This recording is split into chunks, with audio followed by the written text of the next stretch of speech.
Joe Biden has the largest public investment in social infrastructure and environmental programs that is actually finishing what FDR started, that LBJ expanded on, and Joe Biden is attempting to complete. Programs to address education, medical care, urban problems, rural poverty, transportation, Medicare, Medicaid, labor unions. And he still is working on it.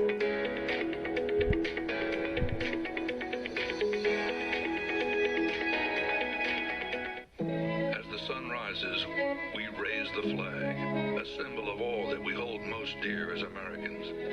Courage, opportunity, democracy, freedom. They're the values and beliefs that built this country and still beat in our hearts.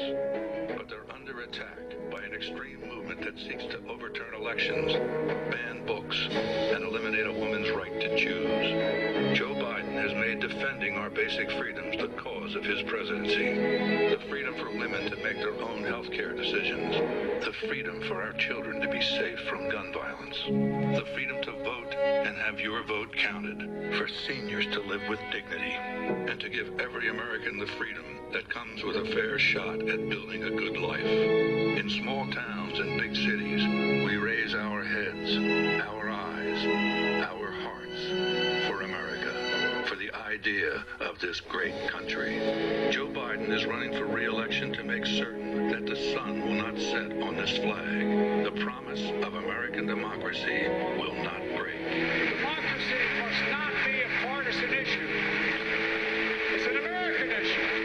As your president, I will defend our democracy with every fiber of my being, and I'm asking every American to join me. For freedom, for democracy, for America, Joe Biden. I'm Joe Biden, and I approve this message.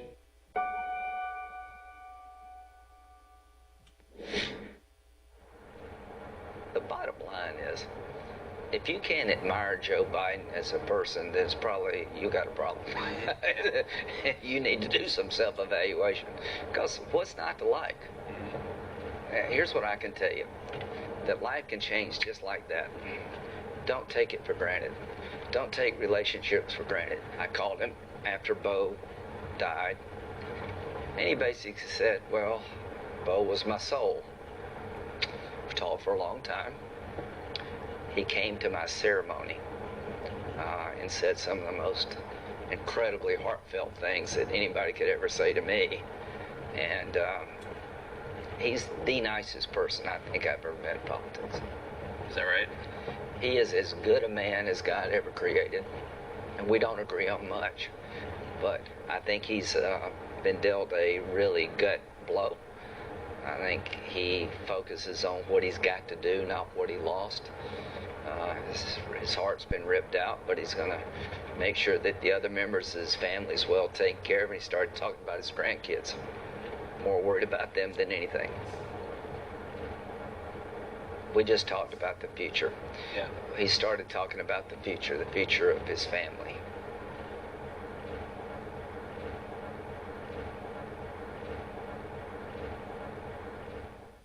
Pick up your copy of The Son of Man Speaks magazine today.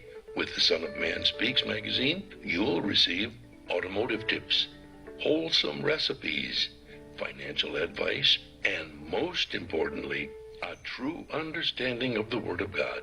Get your copy of The Son of Man Speaks from these select locations. Sisters, Braid 2, 18070 Mount Elliott, the Shell gas station, 13110 West 7 Mile Road. To get a subscription, call 601-786-9788. That's 601-786-9788. The Son of Man Speaks magazine, dedicated to becoming free indeed.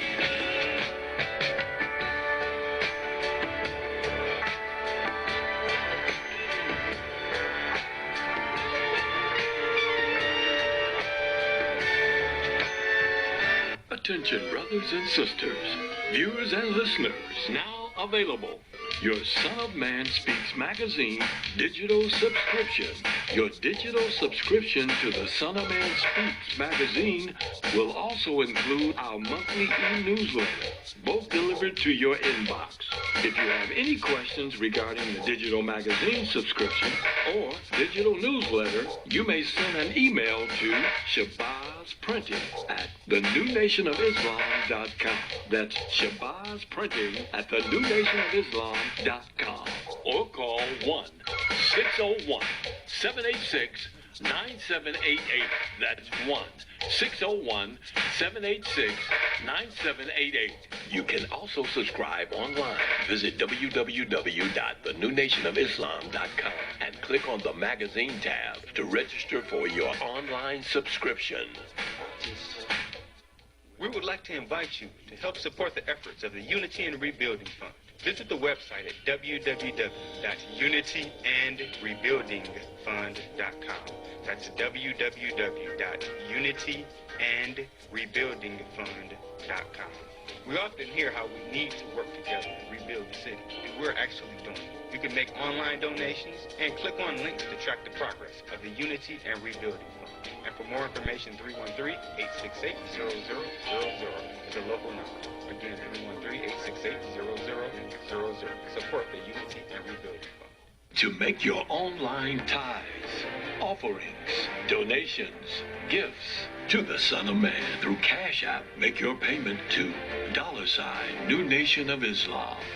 That's $New Nation of Islam. Or call 601-786-7056. 601-786-7056. Murray, out of the pocket. 7 seconds. 6 seconds. Murray, here's the downfield. Oh, man, the power's out again. You have reached Quality Construction and Engineering, your #1 emergency generator source. Power outages can be unpredictable, inconvenient, and disruptive to your life. With a backup generator, your life goes on uninterrupted with power when you need it. Not to mention the peace of mind of having your property suited to weather the storm. Whoever would have thought in Houston, Texas, that we would have an ice storm. It did happen, and that Sunday night when it came in, I got up and looked out the front door. Everything was pitch black. It was horrible. Something out of a novel or a science book that you had never seen before. Once the lights went out, my generator popped on. It ran 55 hours. The only one had lights. Get your backup generator installed with Quality Construction. We install both residential and commercial generators, so you're always covered. Schedule your consultation with us by calling 1-855-876-9370. That's 1-855-876-9370. Or visit us online at www.powerqec.com. That's www.powerqec.com.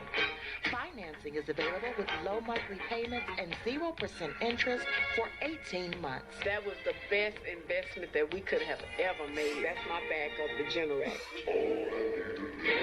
Generators with Quality Construction, built tough enough to weather the storm.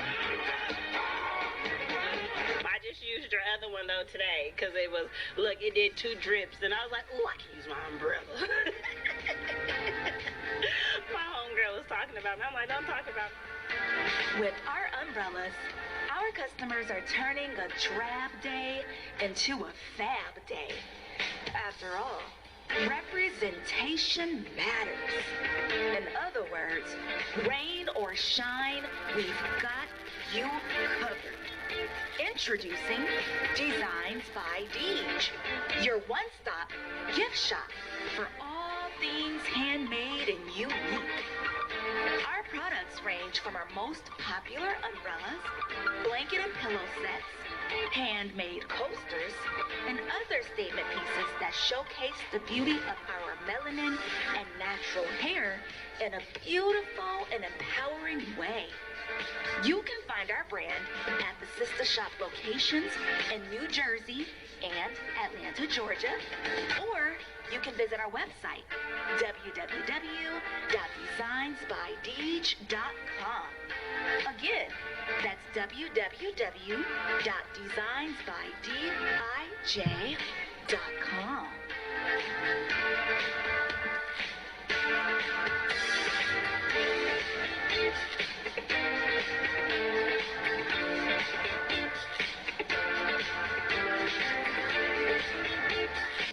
We love Detroit. We are at where? Hey, Larry, we are right here on Mount Elliott in Detroit at Sisters Braid 2 Hair Salon. Oh, I'm talking. Come on, please, this place. It looks like Beverly Hills is out Absolutely here. beautiful. You guys know I wear my braids. Larry's gonna buy me something. It's gonna be a hairdo, guys. What you want? It's gonna be my hair today. I'm gonna buy 8 braids. Not 8 braids.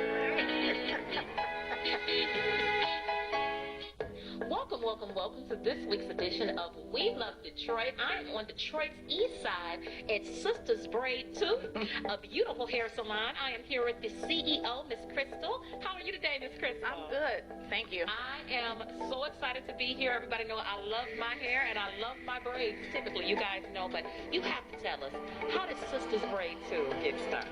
We started Sisters Braid 2 in 2009 in order to bring back some experience and quality and great customer service to this craft that I love so much. Yes, wonderful. And it's so clean and professional. And I have such a warm feeling when I come in. It's beautiful in here. It's decorated so beautifully. What made you come and choose this spot? Right in the heart of Detroit, on Detroit's east side. What made you come? Well, we have this building and we just wanted to do something with it. It's a collective effort from the New Nation of Islam. And we came in and they allowed me to decorate it and set up like I wanted to, and that's how we got started with that. Now listen, not only do you guys do braids, because that's what's in the title, but you don't only do braids, you do all hair care here, right? Yes. Let's talk about some of the other services you offer. Yep, so we offer all phases of braids, but we also offer natural styles like 2-strand twist, scalp twist, men's braids, children's braids, press and curls. The only thing we don't do is chemicals. Oh, yeah. Perfect. And you know what, that's really important for all year round. And it's so huge now what's been about protective styles for our hair, not just for the winter months, but all year round. It is important to protect our hair the best we can, and you do all styles for that. So I love that. But let's talk about an important product that you have, a really well-known product. Let's talk about it. Okay, right. That's our Sister Shea oil. Yes, it's loaded with 10 to 12 great natural oils, aloe vera, shea butter, grapeseed oil, rosemary. So all those things that soothe the scalp while you're in braids, or even if you're not in braids, those things are going to hydrate those coils. I love it. And keep your hair healthy. And it's done really well, right? You've been on some really well-known shows, right? Yep. We've been on Live in the D. We've been on Channel 7. We're featured in Small Business Saturdays. Fantastic. We have the Spirit of Detroit Award. Look, she's on the Spirit of Detroit Award. Yeah. And now she's on Detroit Award. We Love Detroit. Absolutely. Now she's come around. Yes. Absolutely. We just love it. Right here, Sisters Shea is the product. Sisters Braid 2 is the shop. When are you open, Crystal? We're open Tuesday through Saturday. We start as early as 8 a.m. We take our last appointment around 6 p.m. So appointments, because you want to make sure that you're being considered of others' time. Yes. And because that's something that's very important right. to us. In order to give that comfortable quality service, we feel like the only way to go is by appointment. That's right. As soon as you get in, you're getting in the chair, you're getting serviced. My favorite. I will definitely be coming down. Okay. Back to my braids. You guys must too. It's beautiful in here. Over a decade of experience, wonderful customer service. It's so beautiful in here. I have to say again, right here on Detroit's east side on Mount Elliott, Sisters Braid 2. Yes. You have to come down. They got to come down and see us, right, Crystal? Yes, absolutely. Because we love Detroit. Yes. Okay, say we love Detroit. Yes. We love Detroit. One more time. We love Detroit. Hey, another show, JJ. Larry, wasn't that so nice? It was so fascinating. You know, it's amazing what people can do when they put their mind to it. Absolutely, especially in this beauty industry. You guys have to make sure you come on down to Sisters Braid 2. This is a Jew. Yeah. In my own neighborhood. Larry didn't buy me a style today, but at least I got an appointment for next I time. gave you a smile. All the time. SOS SOS Graphic Design provides agency-quality professional graphic design services from established companies to startups and individuals, creating a simple logo to complete rebranding and delivering visual communication with print media. Everything SOS Graphic Design does has a single unifying objective: to set your business apart. We are at your service. Call 313-342-2166. That's 313-342-2166, or online at www.sosgraphicdesigns.com. The views and opinions expressed on the following show are not necessarily the views and opinions of WHPS, its affiliates, management, or sponsors.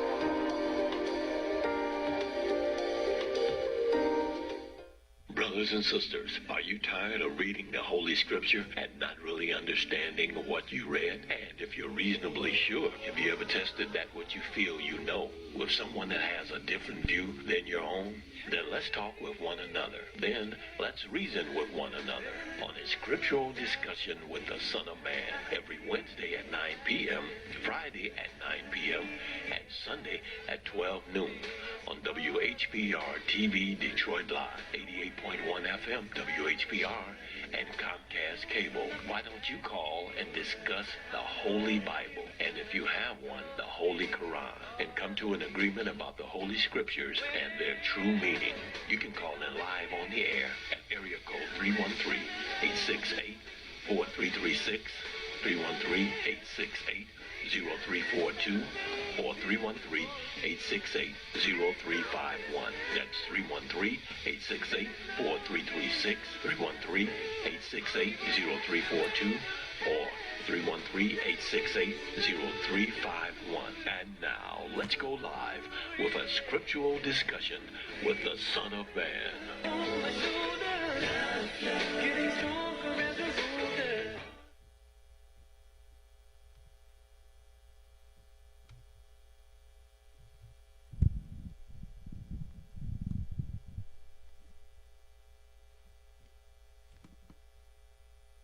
In the name of Allah, the Beneficent, the Most Merciful, the Truthful, and the Most Just, I greet all of you who are hungry and thirsty for the true understanding of the Word of God and for the truth in general.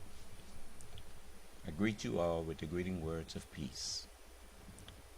May Allah's Salam Alaikum. I want to give those who have questions or disagreements with us the opportunity to discuss it. Now, to show you that the people on that run Truth Social, they are, they have been watching and listening to what we have to say. Now it's not buffering. They changed our password on there, so we can't get in. So they just permanently blocked us. Now, so I say this to you. Since the earth belongs to me, and you are trying to do what the scriptures warned you against. Now, I'm gonna warn you right now. And if you don't go back and undo what you did, I'm gonna cast you into hell for what you did. And it's not because I'd like to force my way on you, but every one of us that's on the air, we are on the air by the good graces of the American people also. The Constitution, if you are a citizen in this country, the Constitution gives you the freedom of speech. And also, if you have access to the public airways, and you are putting your views out there in the public airways,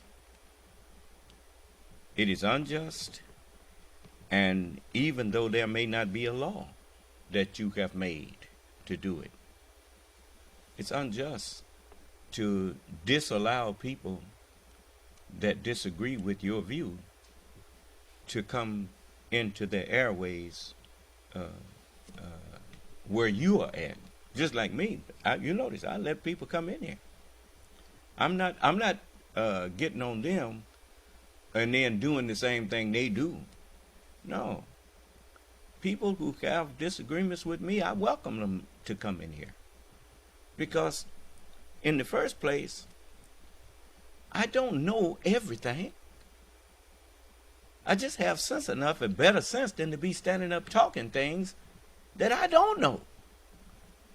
And if I'm saying something that I think is truthful, and the evidence that I have is valid, then I stand up here and say it.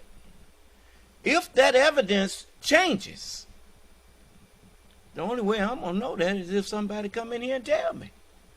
Do you understand? So I need to leave the door of disagreement open. Of course, I'm not a liar. You know, the last thing a liar wants is for the truth to come into their forum. He hides his. Look at the name that they call that site. What's the name of? Truth Social. Truth Social. Ain't that something? You see, you ought to call it "Have Lies Will Travel." And so anyway, the truth ain't welcome in there.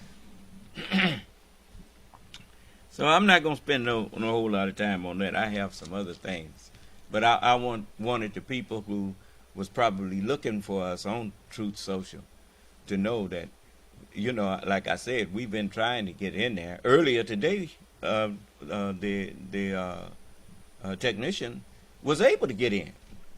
And, yes, sir. And then, but this evening, they who run that site, they changed the parameters in order to get in, for you to be able to get in. You see, so they that just go to show you. First, they have it buffering and make you think it's something wrong with to make you think that it's something wrong with your connection. But it wasn't our connection. It was them putting a stumbling block in the way. And now they've put another one there because they heard me talking about. See, they paying attention to me, you see. But, you know, that goes to show you that you can't win. So all you can do is try to hide your hand and throw stones. And, you know, but, you know, that's neither here nor there. Now, if anyone have questions for me, you know you can find me on our site. You can find me on YouTube. You can find me on most reputable sites that, you know, they don't play them kind of games. So, you know, but you can expect anything from anything associated with Donald Trump. Donald Trump is a liar and a thief. And so don't, you know, don't be surprised at whatever he do. The only time he surprised me is if he do something good. But I know that's a hell of a freeze over before that happened. You notice when I asked people, what did Donald Trump do for the country? Nobody came in here and told me nothing yet.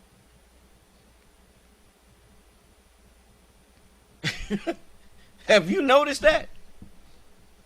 I hope y'all been paying attention. I did ask you.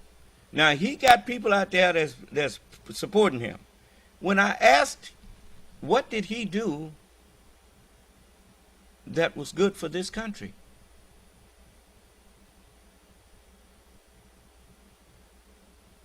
I'm still asking. If you want to come in and share something with us, I mean, tell me where to go to pull it up.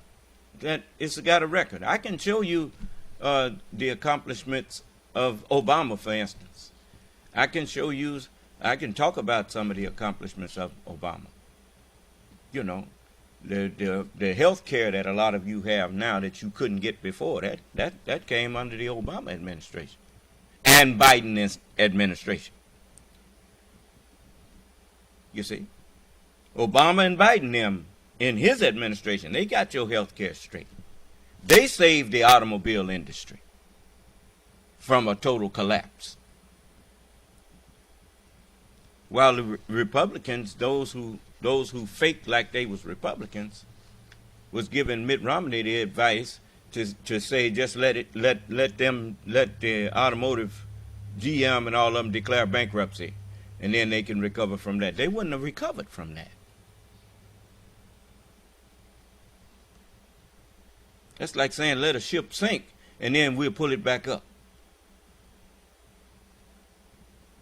A ship that big, that don't work. It wasn't designed to sink. You can let a submarine go down temporarily and pull it back up because it was made to go down like that.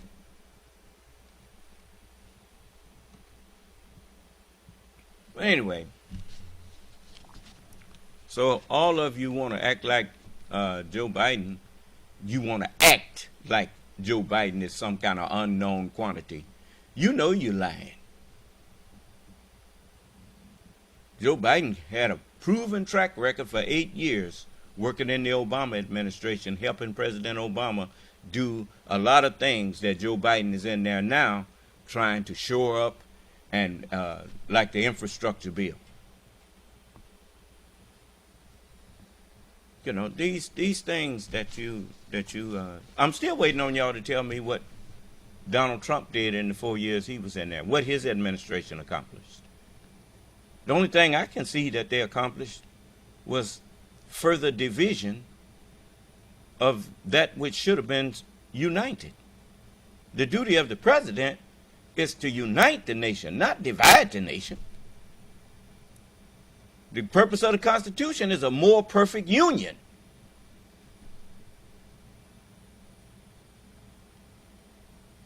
What state of the union did Donald Trump give that he accomplished something for this country?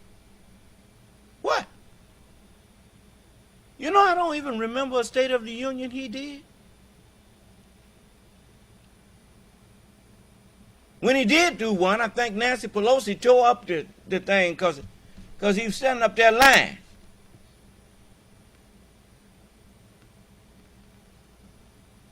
So now, it's something that I want to get to this evening to show you that, you know, it's just like the person who asked me about Minister Farrakhan. And because because we told the truth about something that happened in Minister Farrakhan's life, he was upset. And then I let you hear Minister Farrakhan saying what we said he said and did, which was when David Ruffin called him, he put him on hold. Told him he'd be back in about 3 weeks, and he could, he was getting ready to go on some kind of tour or something. But when he tried to call David when he got back, the people wouldn't let him reach him. You see, and by that time, David was a addict. So if he had a moment of clarity, that was the time to deal with him. Do you understand? 3 weeks is like 3 years when dealing with somebody who's been overcome by drug addiction. You put him off, he's subject to never contact you no more. But anyway, so he wasn't able to help David because he didn't think on the level that he should, you see. But But now, it's just like somebody asked me about Malcolm and asked me who's the hypocrite. Everybody, if you had been in the nation, then Malcolm even agreed who hypocrites are. Hypocrites is anybody who was in the nation, who said they believed in the Honorable Elijah Muhammad, and then turned on him. If you turned on the Honorable Elijah Muhammad after you said you believed in him, then you are a hypocrite. Do you understand? And so, I remember once Malcolm said he'd rather be on a canoe with the Honorable Elijah Muhammad at the helm than on the Queen Mary with anybody else at the helm of it. That's how much Malcolm believed in the messenger. And he let hypocrites slide up and poison his mind against the messenger. And I'm going to let you hear this interview that they had online here, that they said was Malcolm being interviewed by the FBI.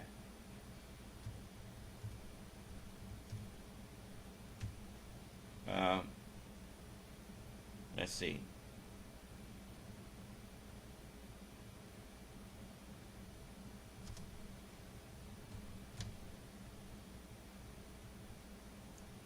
I'd like to. I think I got that. But let's see. There's a lot of things I want to share with you.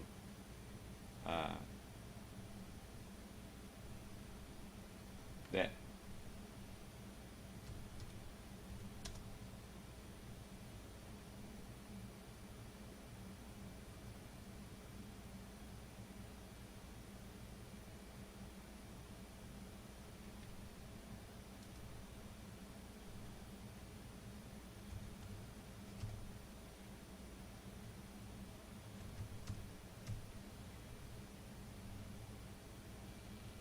just a moment. I forgot where I saw it at.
If I can't find it, I will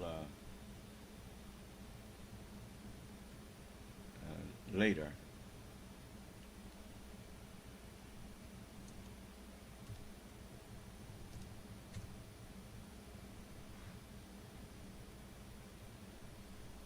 Let's see. Morning, how do you do? With the FBI, you have a couple minutes, like talking? A couple minutes. Your name is Beckwith? Beckwith? Right. And your name is Fulton? Fulton. Right. From which, New York. New York, there's only one. Only one here. This is probably what you assumed we came for, to obtain any information you want to give us about the Muslims. I didn't assume anything. No. That's a very general statement on my part. You see, they came to him after they helped trick him away from the messenger. Do you understand? Now remember what I was telling you about the FBI? That they watch you. They was watching us. And they still watch us. They watch everything go on in this country. That's their job. FBI, Federal Bureau of Investigation. Huh? Okay. So if you are what you claim to be, You'll never know you was being watched. Do you understand? But you remember how they caught these boys, Nada and all of them? Those people know how to investigate, man. After they had did a lot of investigation, they went and interviewed Nada. Did you know anything about moving boxes or anything like that? They already knew he knew. No, I didn't know nothing about no moving no boxes. I ain't seen nothing, ain't heard nothing. You got him on tape. Do you understand? So when they came to Malcolm, they wanted to see if Malcolm could tell them something that would help them find something to arrest the Honorable Elijah Muhammad or people of the nation, or manifest that the Nation of Islam was not actually what it was claiming to be. Do you understand? As you know, we follow the activities of the Muslims as best we can. But we're always looking for new avenues of information, and who better than the head of the Muslims. At least up to a month ago or something like that. Your Honor, how's your suspension status? No one knows but Mr. Muhammad. Yes, you're still in the status of now. I mean, you're not working now or teaching now at all. Well, I'm still under the suspension. That's what I meant. That's a temporary thing.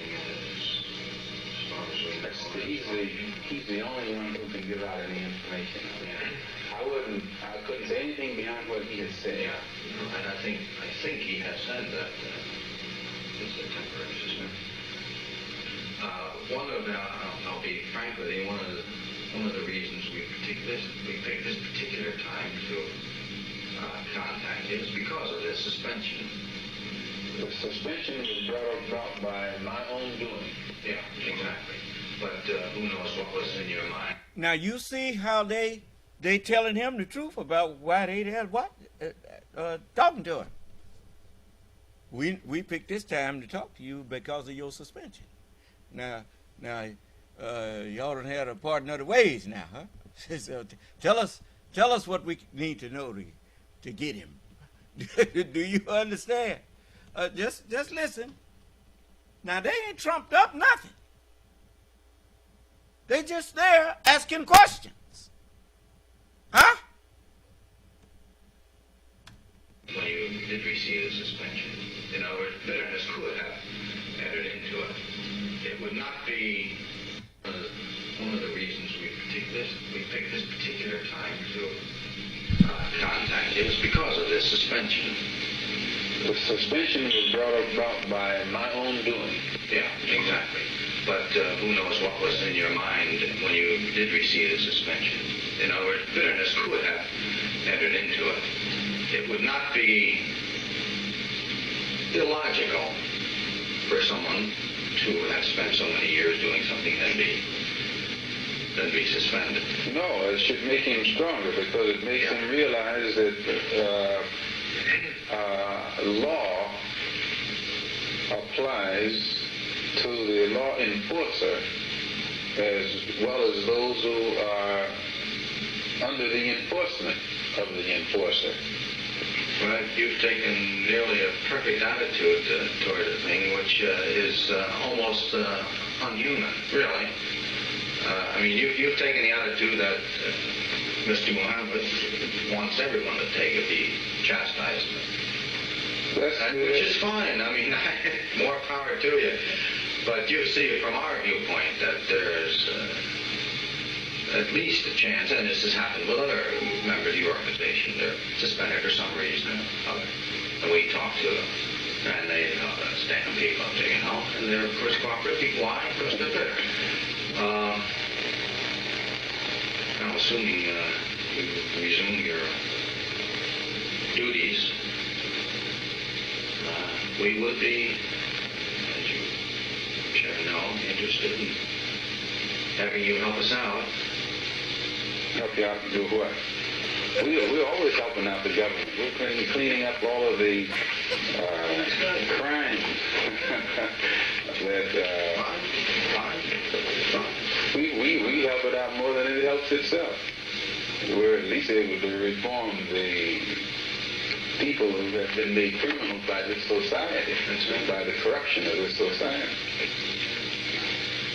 And any way to help it out other than that, I wouldn't even know how to begin. Well, what we're interested in, basically, are the people who belong. The names, the members.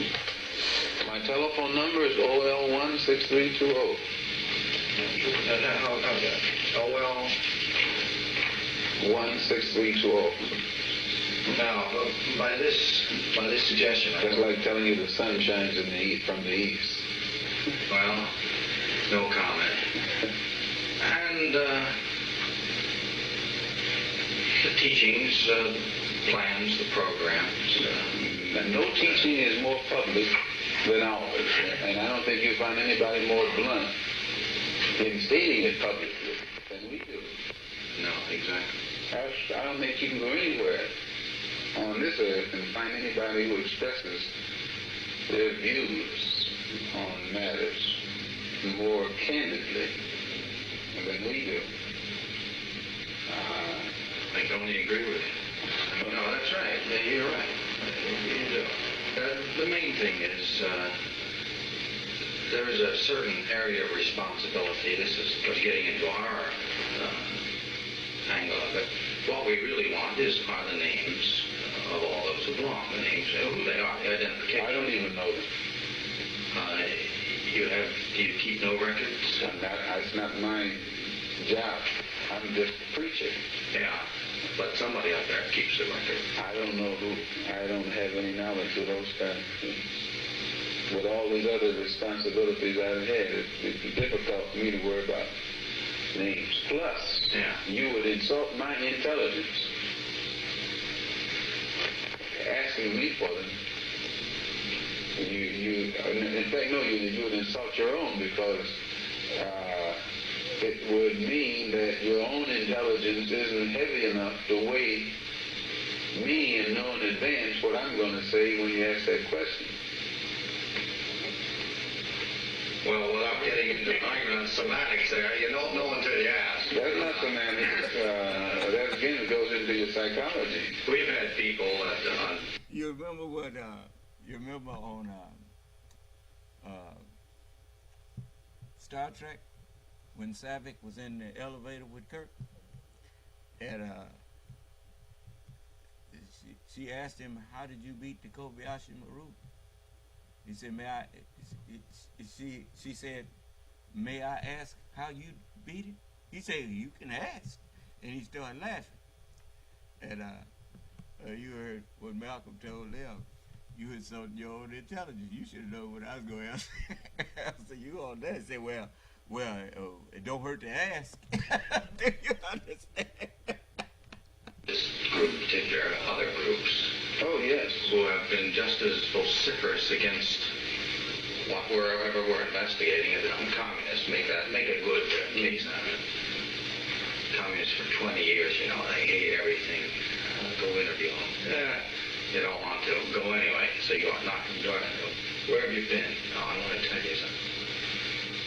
You never know till you ask. And it's happened so many times. Sometimes the word isn't convinced, but sometimes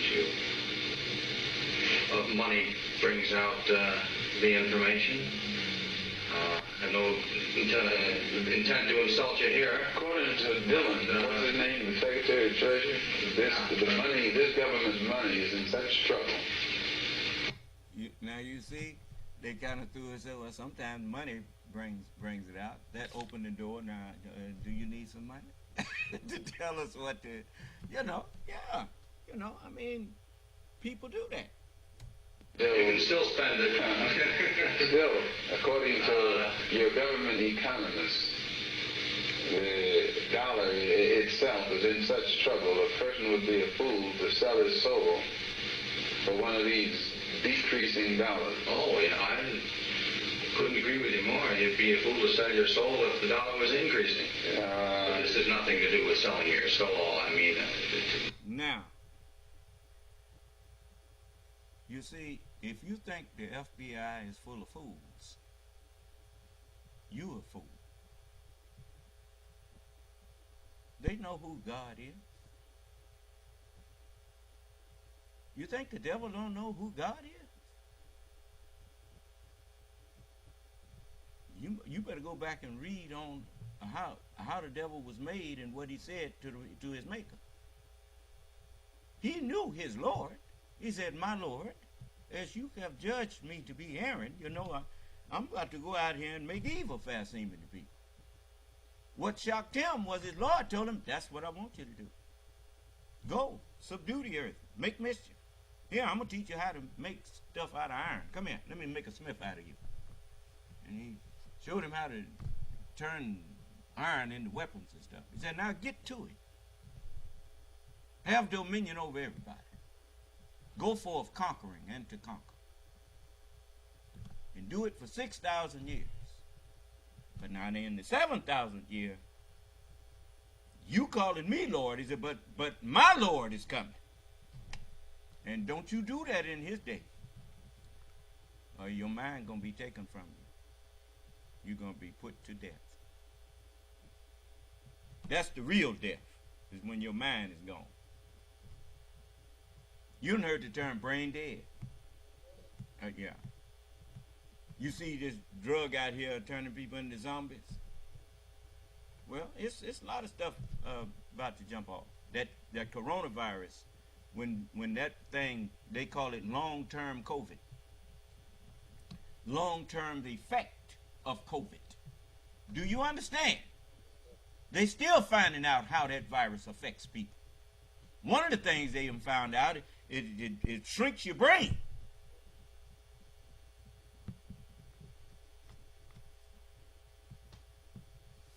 You know, you remember when they was, did you see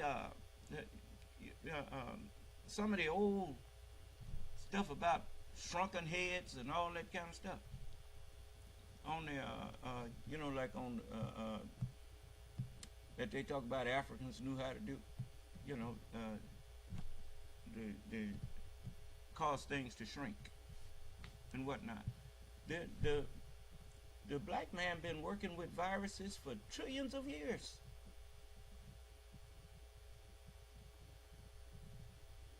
This stuff that that's thawing out in that ice and stuff now, man. Scientists are afraid, and they got good reason to be.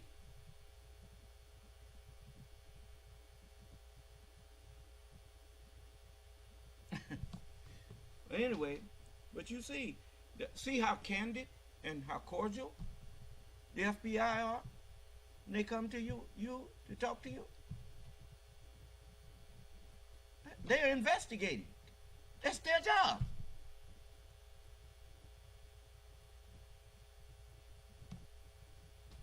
You look at it that way, okay. Yeah, but depends on how you look at it. Sure. They insult my intelligence when they, not only they insult me, period, but they think I would tell them anything. But it would be good, and I think in many ways it might be of some benefit to your organization. You know, if in fact we can eliminate people. There's no government agency that can ever expect any information out of me that's in any way detrimental to any religious group or a black group, for that matter, in this country. No government agency. That's fine. Because they should use that same energy to go and find who bombed that church down there in Alabama. And if the government, if these government agencies spend as much money and time and energy. You know what somebody in the South is saying today? Few people have gone north investigate the Muslims with the same energy you're trying to find this bomb here. The Muslims don't bomb churches. What they were saying was they was already investigating that. Do you understand what he was complaining about? And he was letting them know that's what the people down south was saying while they was interviewing people about that bombing of their church. You understand? And so they have been doing their jobs. That's what they were set up for. It all has to do with a more perfect union. You see, now I'm not going to sit around here in this man's house begging him to accept me. I ain't got to beg nobody to accept me. If anything, you're going to wind up begging me to accept you.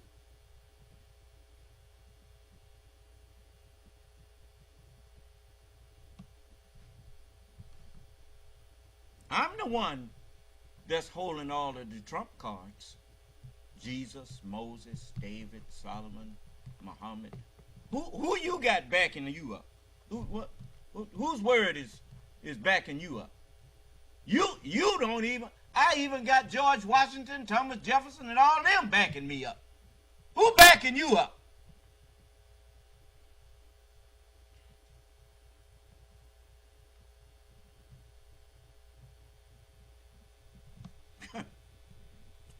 Anyway, that was that with that interview. But, you know, I like to, I'm going to let you hear something else here.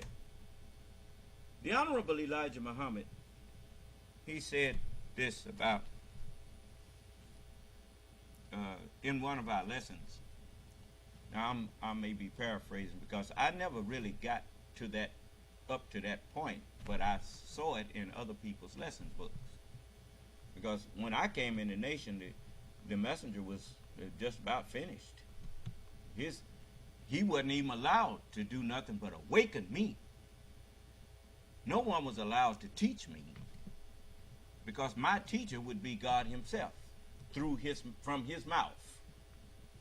He said, I will speak to him mouth to mouth. That's why I'm called the messenger of the covenant, because each messenger of God, Moses, David, Solomon, Jeremiah, Isaiah, Hosea, Jesus, Muhammad, Paul, all Ezekiel, all of them was the mouth of God. And so when I open up the scriptures, whichever book I turn to, that is the mouth of God that's speaking. Do you understand? And so one of the lessons was, why did we let half original man, Christopher Columbus, discover the poor part of the planet Earth? And the answer was, because the original man is the God and owner of the earth, and he knows every square inch of it, and he did not care about the poor part, and he kept the best part preserved for himself ever since he made it. Now, you, before Malcolm X got with the Honorable Elijah Muhammad, matter of fact, Malcolm was in jail, and one of the messenger's followers started teaching Malcolm. Bain, I think that was his name, Brother Bain. And you saw the movie, and so by the teachings of the Honorable Elijah Muhammad, Malcolm went from being a con man and a hustler and a gangster. He converted. He changed. That's what convert means. It means to change.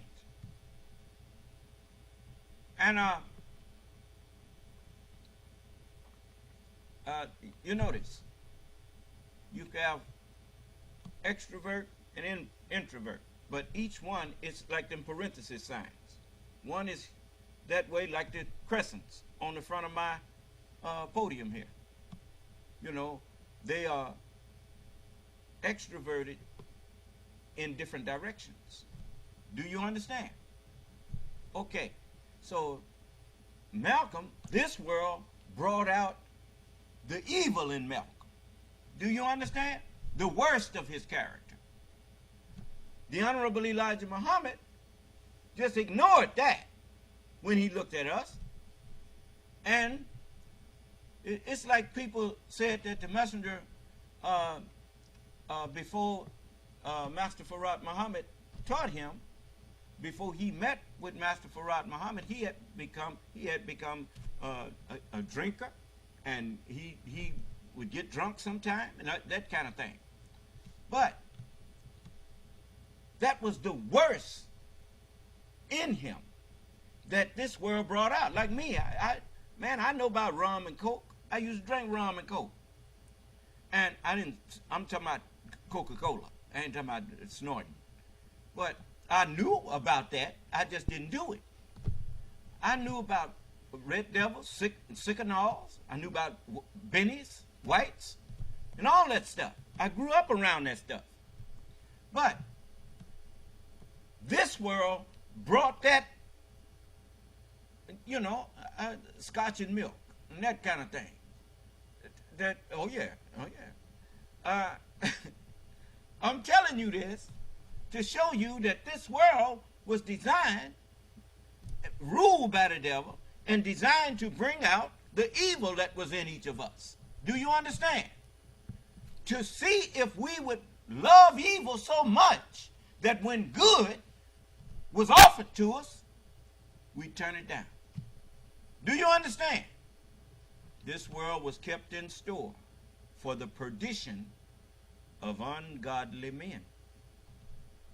Huh? So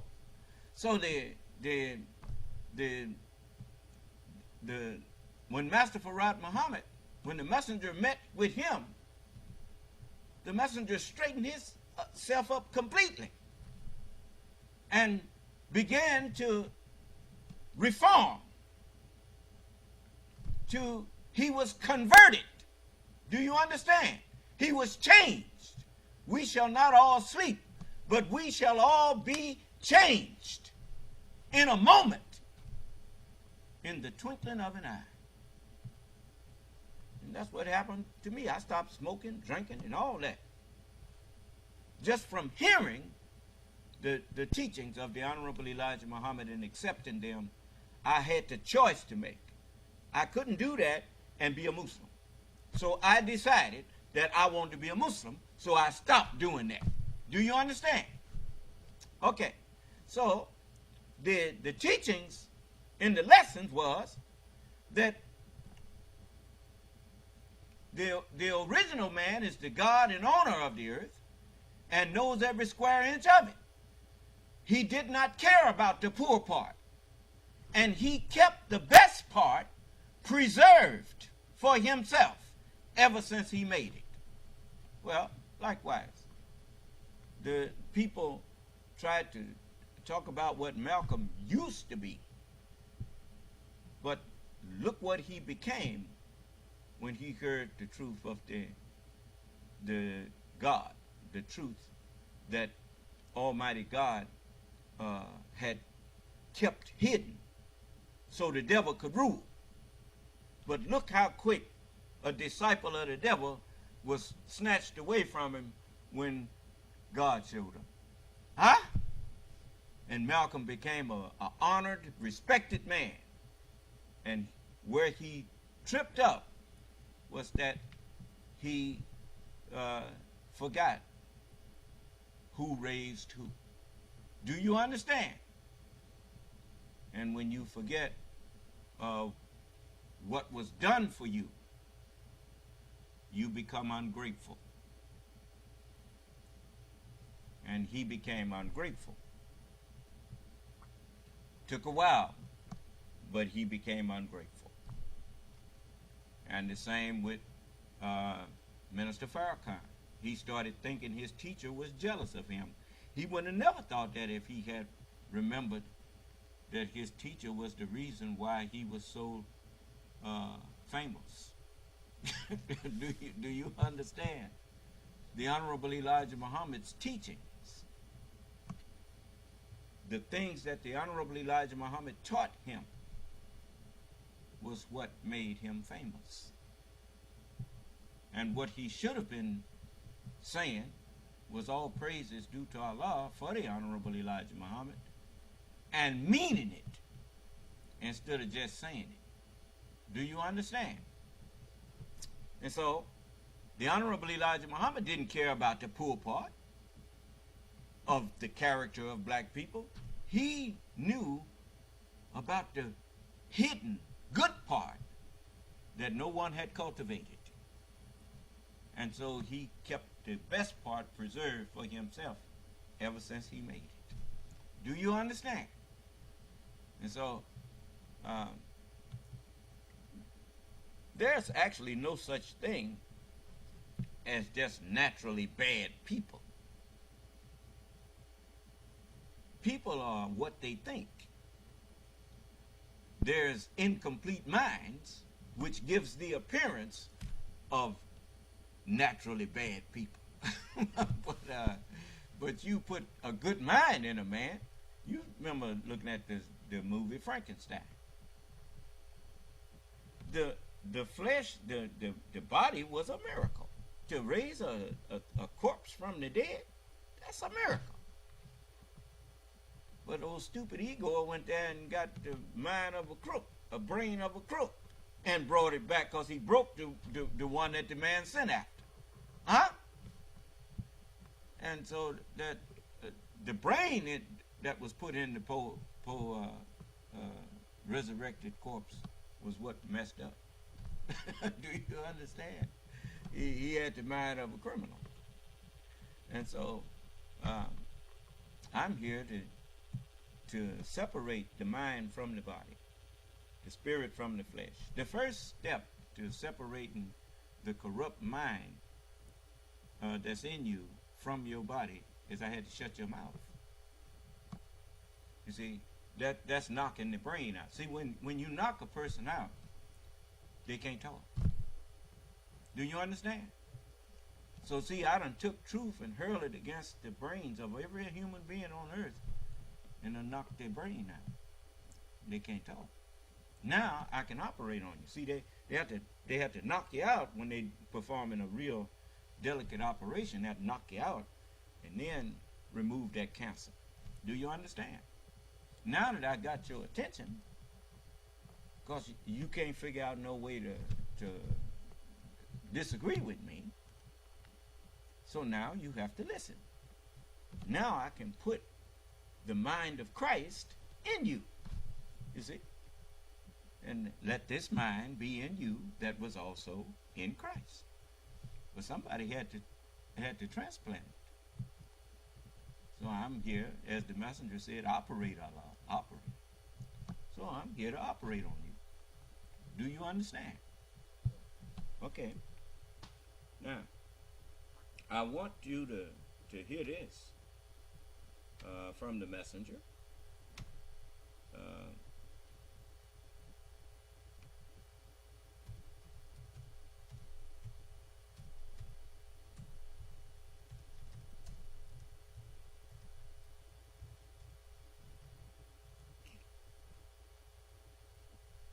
Now, pay good attention to this, because the messenger, Farrakhan, the messenger knew that he was going to turn hypocrite. I remember Malcolm he must have knew more than he told Farrakhan, because when they were sitting in the car talking, Farrakhan said that Malcolm told him, he said, "Brother, one day my enemies will be your enemies." And he said, "And God is my witness. I wish it was you being an example for me instead of me being an example for you." That's what he told Farrakhan. Farrakhan didn't know what he was talking about. But he saw what happened when Malcolm left and started distrusting his teacher.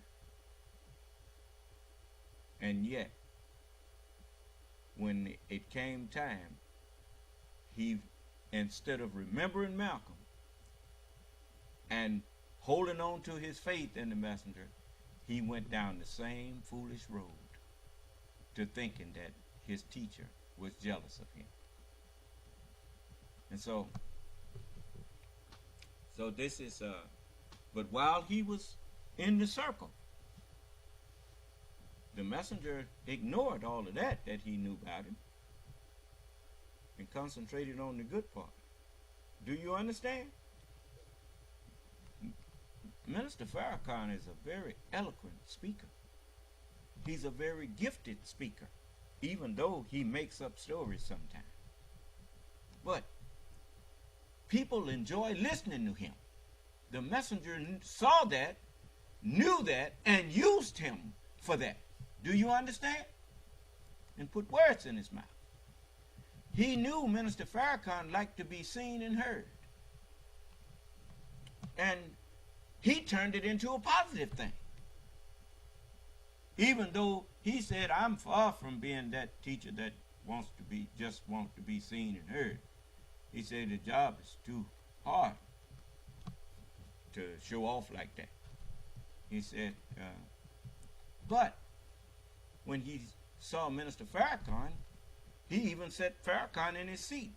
Farrakhan didn't realize that the messenger was showing him that he knew what Farrakhan wanted.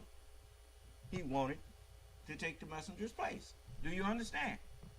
And so he told me, hey, come here. I hear one of my, come here, sit here. And he set him in his seat. And he got the wrong message from that. And so when the messenger saw all of that, that didn't take away from the talent that the messenger saw in him. That was just character flaws that the messenger saw in him. They have diamonds that are worth thousands of dollars, and they have flaws in them. Do you understand? It's hard to find a flawless diamond. But, you know, they say there are flaws in them. Well, okay, there are flaws in all human beings. But that does not mean that there's not gifts and talents in the human being. The earth has swamps in it and has deserts in it, have land that ain't fertile for growing anything on it. But the earth is still valuable, filled with valuable things. Do you understand? So you ignore and take the bad with the good. Huh? There you go. And so listen to this. Listen to the messenger talking about Minister Farrakhan.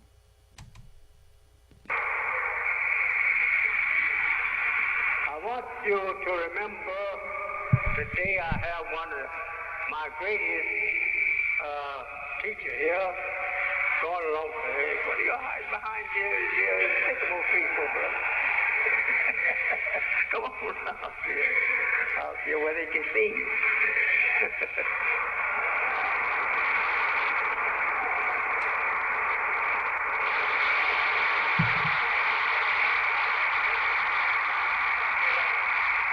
We have with us today our great national preacher. The preacher who don't mind going into New York, one of the most worst towns in our nation, our city.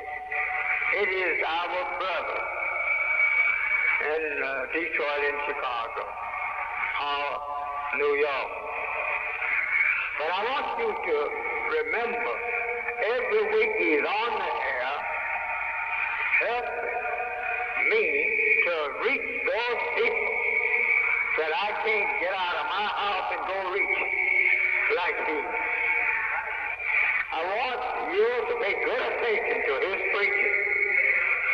His preaching is a bearing of witness to me in what God has given to me. Now, did you hear that?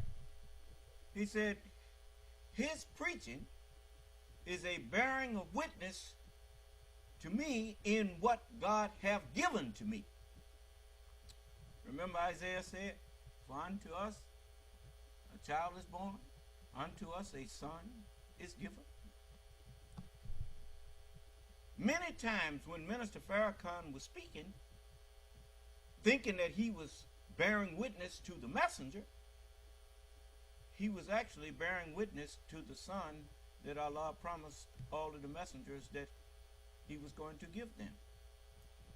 Remember, in the 3rd chapter of the Holy Quran, it says, when Allah made a covenant through the prophets, saying to them, he says, certainly what I have given you of book and wisdom, then a messenger comes to you verifying that which is with you. That's why I'm called the messenger of the covenant. Do you understand?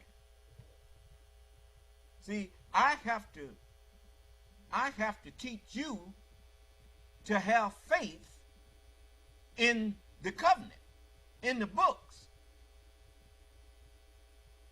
I can't teach you to have what I don't have. That's why none of them were allowed to meet me personally. Do you understand? I had to meet them the way you meet them, through their words. Do you understand? When I picked up the scripture and picked up the book of Ezekiel and opened it, and it says, Son of man, stand upon thy feet, and I will speak unto thee. And when I discovered that I could understand what was said there, I thought in myself, I must be the Son of Man. Apparently, I am the Son of Man. Do you understand? Nobody told me I was the Son of Man.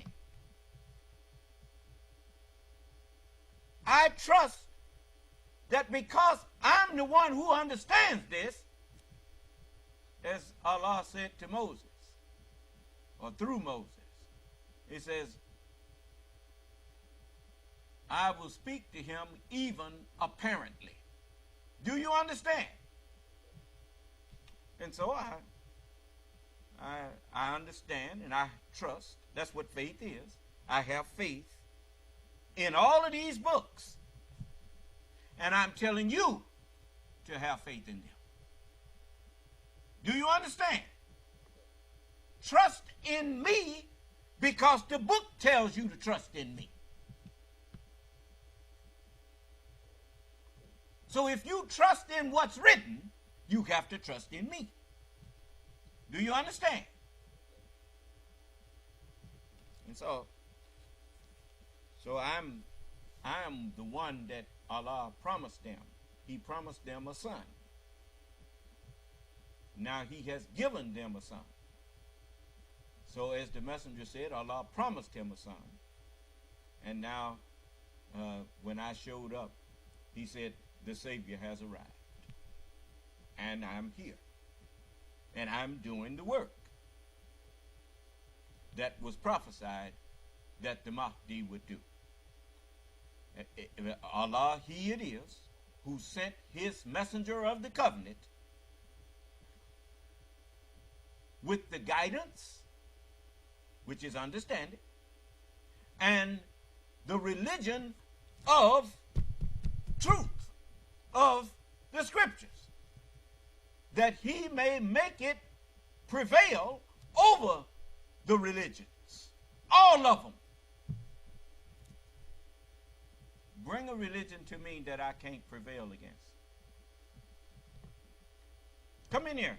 You who think you know some religious doctrine or whatever. Come in here and let's me and you talk in front of the world. And I will prove to you that your religion is vain. It is not from Allah. I'm the only one who has the true religion of Allah.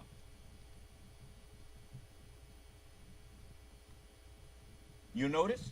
Nobody typing. Nobody unmuting no phone. Nobody calling Skype. And nobody stupid enough to come in here and throw insults at me anymore. Because I told you I'm not going to take that. Now, if you have a disagreement with me, discuss it with me. I welcome you to do so. But I do not welcome you to come in here and throw insults at me. Because I have not insulted you. To speak the truth to people is not an insult.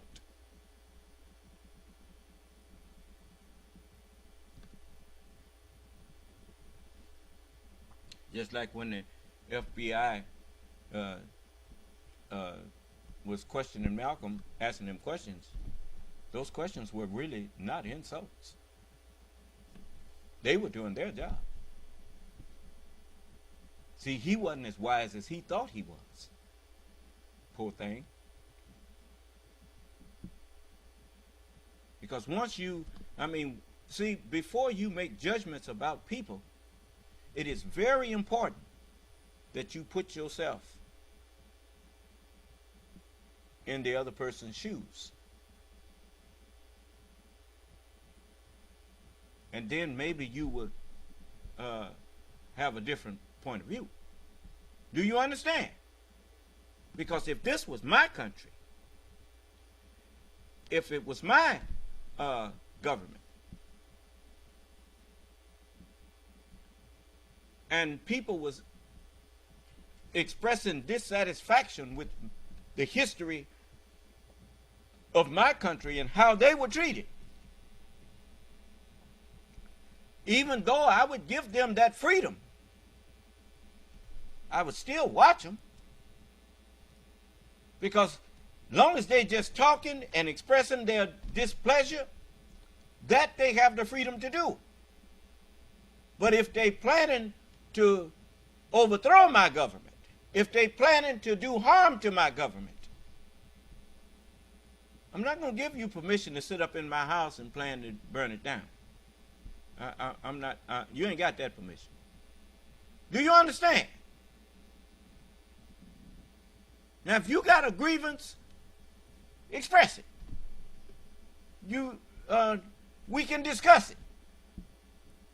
But don't set my house on fire. Do you understand? Don't do that. Because if you do that, now you are defeating the purpose of freedom of speech. See, the purpose of the freedom of speech is if you have the freedom to address and speak truth to power, to people who have power, then whatever grievance you have, the one that has the power to redress that, now you can tell them and ask them, now, are you going to do something about this? And if they are wise, if they were wise enough to give you the freedom of speech, it goes without saying they should be wise enough that when you speak, they should listen. And if what you say has merit, they should redress it and address it, not ignore it. What is the point of giving someone freedom of speech if you're going to ignore when they're talking?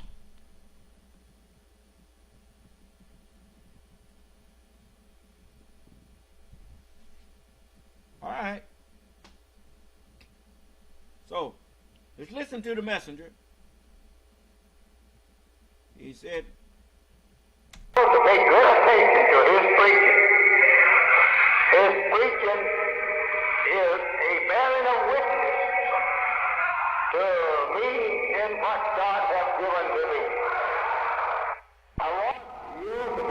dedication to his preaching. His preaching is a bearing of witness to me and what God has given to me. This is one of the strongest national preachers that I have in the bounds of North America.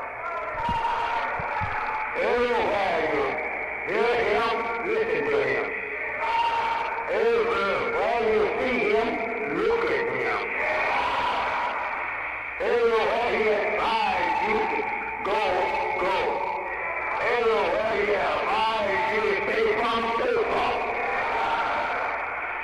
You see, now I do that. I did that with Minister Farrakhan. Minister Farrakhan said, don't organize black people to march. He said, organize black people to build. I took his advice. But he didn't take his own advice.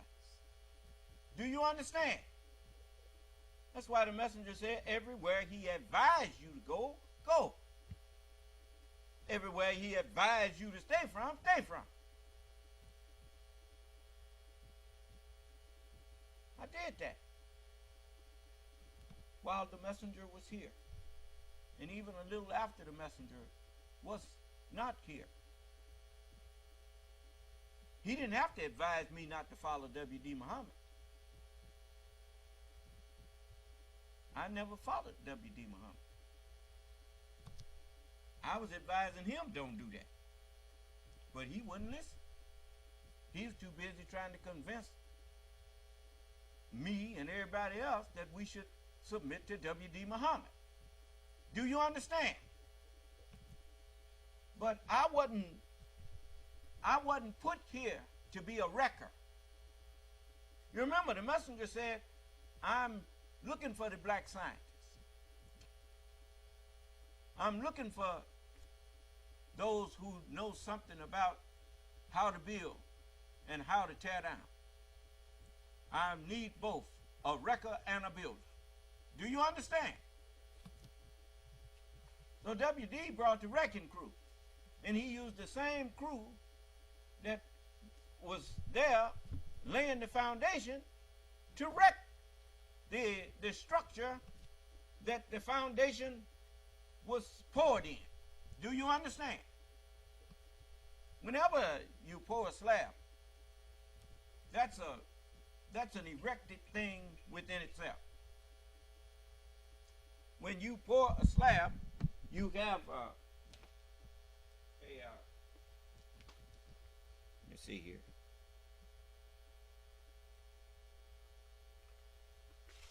You have you have to build that thing. And once you pour that slab, you have to take away the form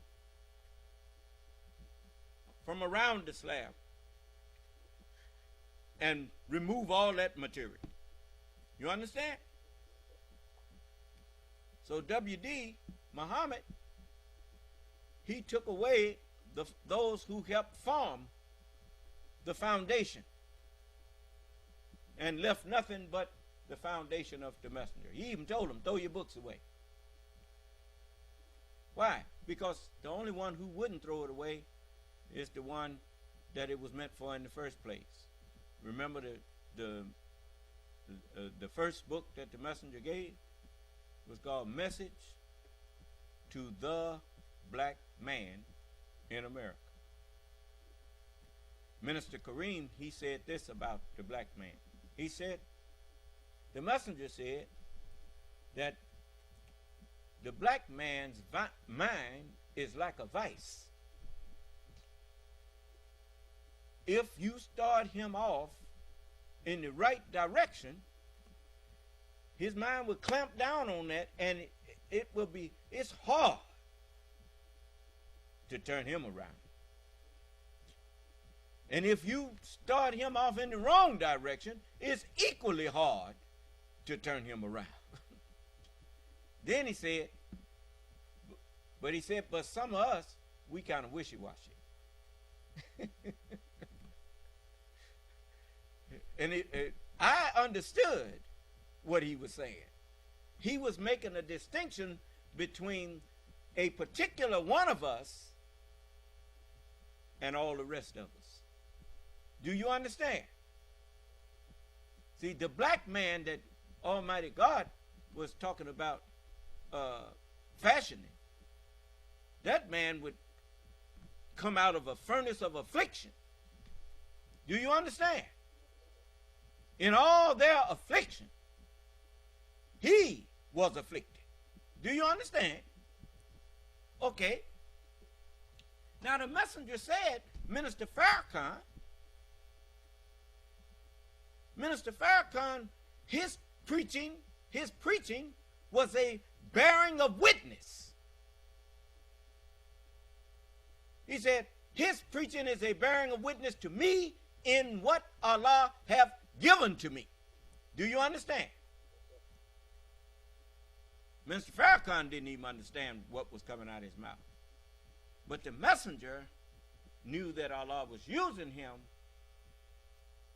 to help reach me. Do you understand? And so,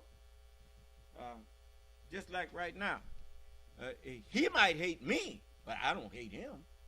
I don't believe he hates me. But he just don't want to talk to me. But the point is, you know, it's just like when I met Royal for the second time. I didn't hate Royal. I wasn't mad at Royal. I just knew Royal was misleading people. And I was glad for the opportunity to offer him a way out. Do you understand? You know, I just told brother, whatever we have to do to get in there to talk with him, agree to it. I ain't worrying about who's in charge of the meeting. When I saw him, I hugged him.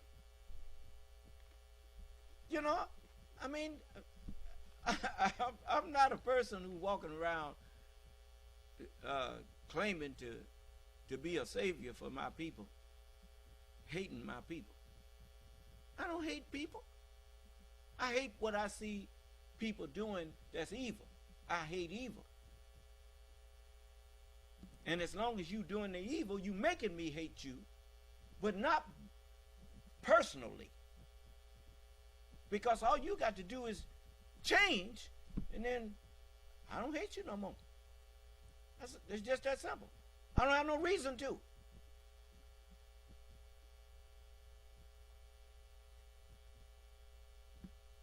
Just correct yourself.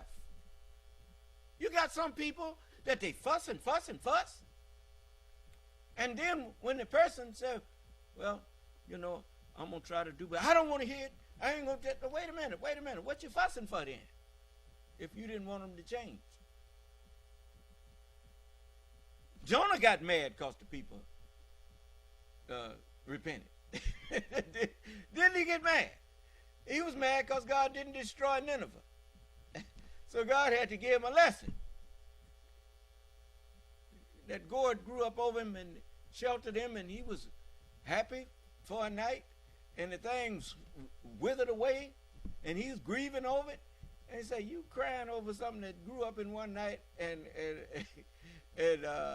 died the next day, and you shedding tears for that. But you ain't got no tears for Nineveh that's been around here for hundreds of years, and you just want to destroy them even if they repent? What are you doing, Jonah? So, you know, I'm not one who rejoices over people's failures.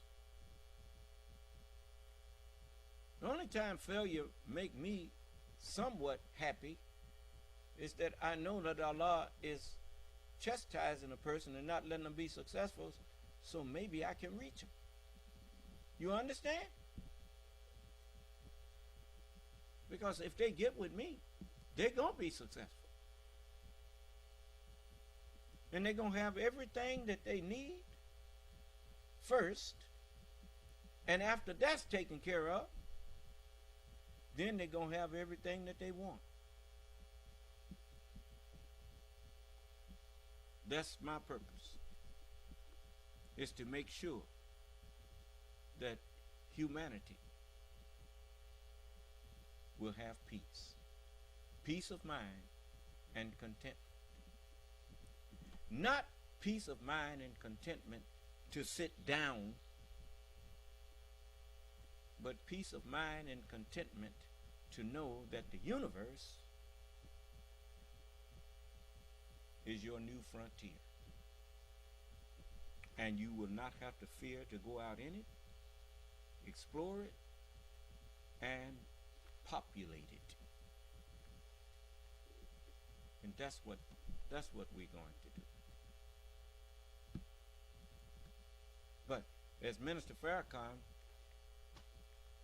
he was, as he be speaking, oft times he be bearing me witness and don't know it. Do you understand? And I'm going to show you an example of that. But as the messenger said, everywhere he advised you to go, go. Everywhere he advised you to stay from, stay from. He said he's a mighty fine preacher. So we are thankful to Allah for this great helper of mine, Minister Farrakhan.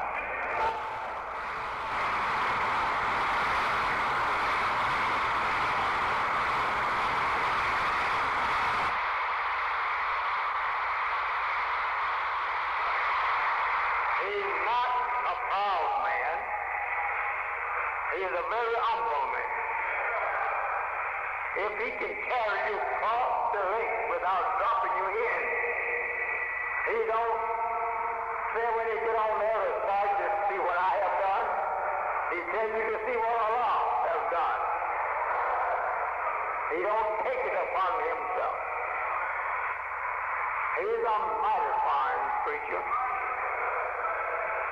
We heard him every week. And I say continue to hear our Minister Farrakhan.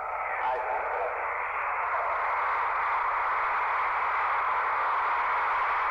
Now, I'm going to let you hear him bear witness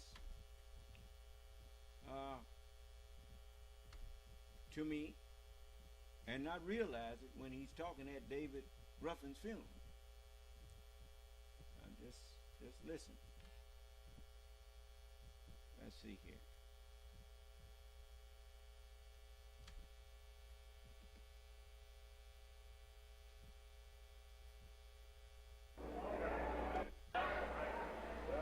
Because funerals are not for the dead. Funerals are reminders to the living who will die. Understand this. David Ruffin cannot hear your words, nor can he appreciate your song. He wanted you to know something of deeper significance of this man. He's more than a song. He's more than an entertainer. He's a divine being put in flesh and blood that has left from among us, but now we who are left behind must not just clap our hands and weep and mourn, for he is out of trouble. You are still in it.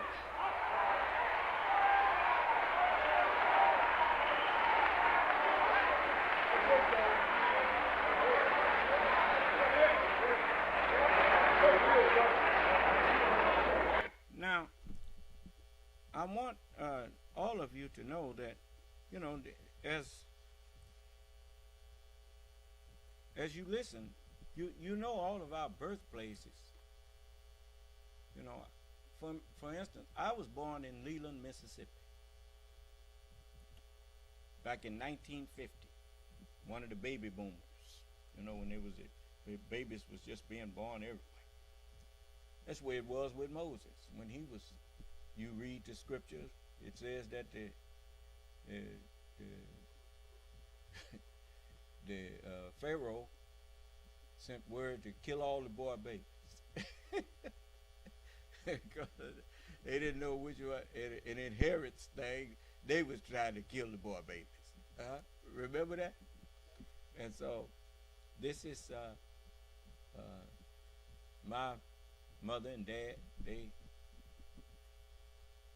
got their family and moved to California when I was 3 years old. They moved from Mississippi to California. So, but now listen to Farrakhan. I'm not here because I love David Ruffin's song. Come on in here. He touched me like he touched you. Yeah. I don't know David Ruffin like you know him, family. I don't know David Ruffin like you know him, temptations and musicians and entertainers. But I know him deeper than a song. I know him deeper than words. I know a tortured soul that wanted release and relief in this world. David Ruffin, according to a Mr. King who called me after I heard the news on television,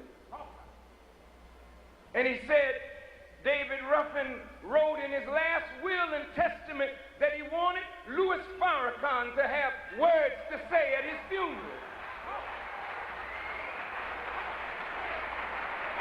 Why did David want to bring me to you on this occasion?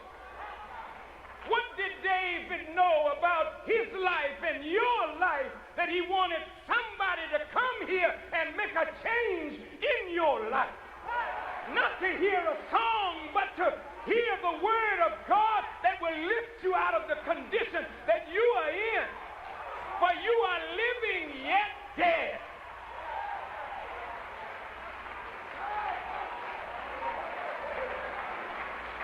We are the living, but we are dead here and dead here, waiting only for the grave to claim us. David wanted me to come.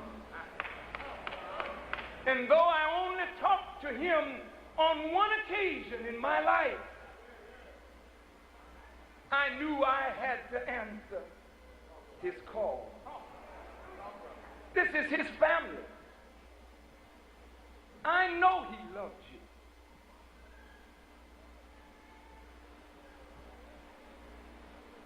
These are his friends and admirers. He loved you too. But David, like those of us who are born under oppression and know no way to escape the oppression of the oppressor. For Pharaoh's plan in ancient Egypt was to destroy all male members of the children of Israel and spare the females, and it seems as though the modern Pharaoh has that same idea. Slay the black man, spare the black woman, but even though she's alive, she's a widow, because we as men are dead to the power of God. Man that is born of a woman has but a short time. Well, you see, that message was 10 Well, when did David pass? 10 or 12 years ago? That message was out of time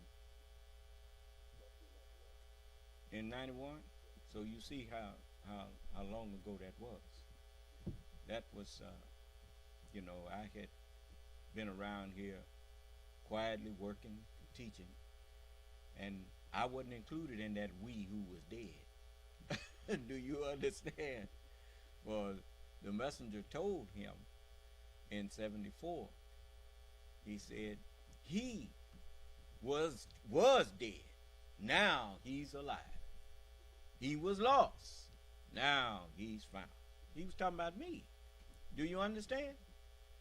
So the message that he was giving at that funeral, he was still talking like the black man had not been raised now. Do you know that when you wake up, it's not your body that's woke. Your body is just waiting on the head to wake up. Do you understand? You notice now that I'm awake to show you that I'm the head of all of you people. Every people, wherever you are one. You are a people, and I am your head. And how do you know that? Whether you like it or not, you can't refute anything I say.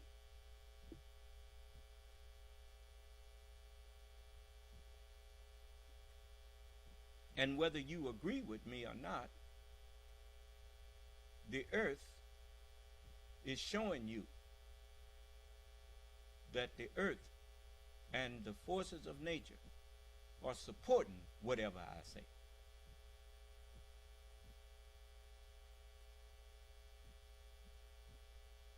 You just had millions of people die all over the planet from hosts that they saw not. Allah said he will send hosts against you whence you see not. Hosts meaning their armies.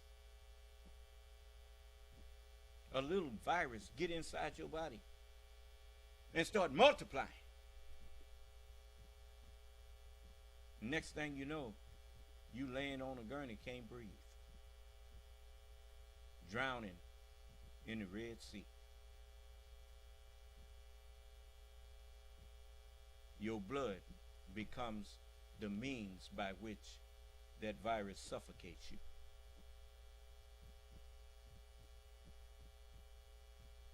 And you call yourself gonna fight against the God who the heavens and the earth have declared you must submit to?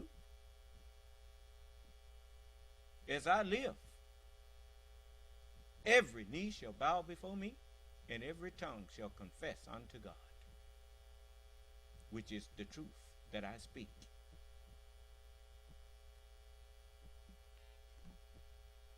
But now listen, Farrakhan about to tell you something else.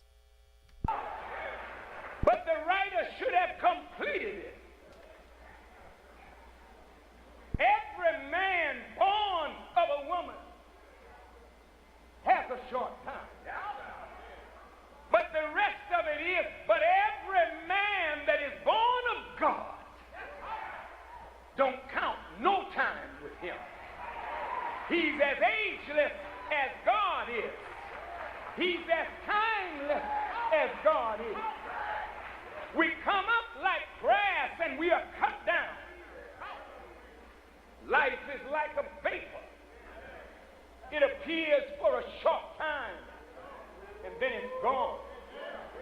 So the question God wants to know is, since you are living, David is gone. What are you doing with the time that you got? What are you doing with the life that you have left? As black men in America,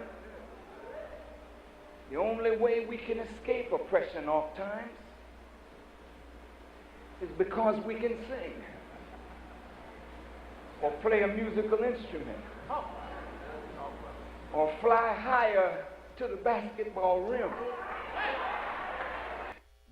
What he should have said was that as black men, the only way we can escape, some of us can escape the feeling of oppression or being oppressed, is through our singing or through being able to play sports and that kind of thing, where even though the oppression does not end, you don't feel it as much because you can comfort yourself with the stuff you can buy and lie to yourself and say you doing all, I done made it now, I'm free now. No, you're not free, and you know you're not free.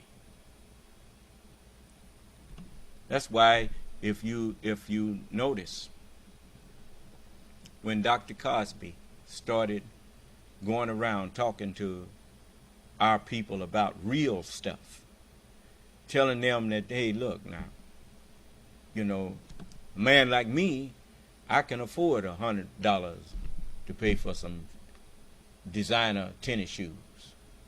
He said, but if you on the average income, you can't spend no $100 for no pair of designer shoes for your children. That's not frugal. And he started giving our people good advice. And the next thing you know, they attacked him and showed him that you can't do that. We can't make you rich and then you go around here and help the poor ones. We want to dangle you out here to make them think that they can make it too.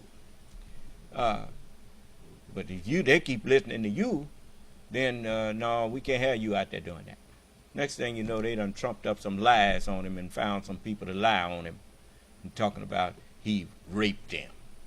And the first two that I interviewed acknowledged that he hadn't raped them. Then they changed their story. You know, that the only crime that Dr. Cosby committed was the crime of being black and wanting to help black people. Being rich and black and wanting to help his black people. And then when some of the very people that he helped saw them attack him, they turned their back on him. You're going to answer for that.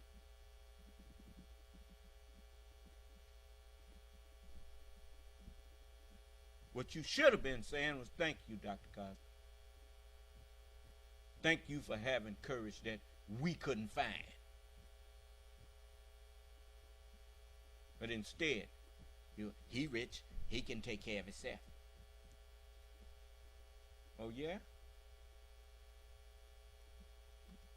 You gonna get enough of turning your back on people who stood up for you?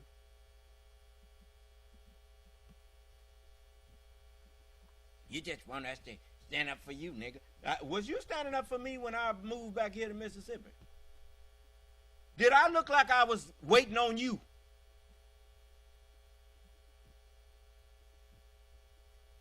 Allah told me when I got started, my grace is sufficient for you. You just go and don't you worry about who don't like it.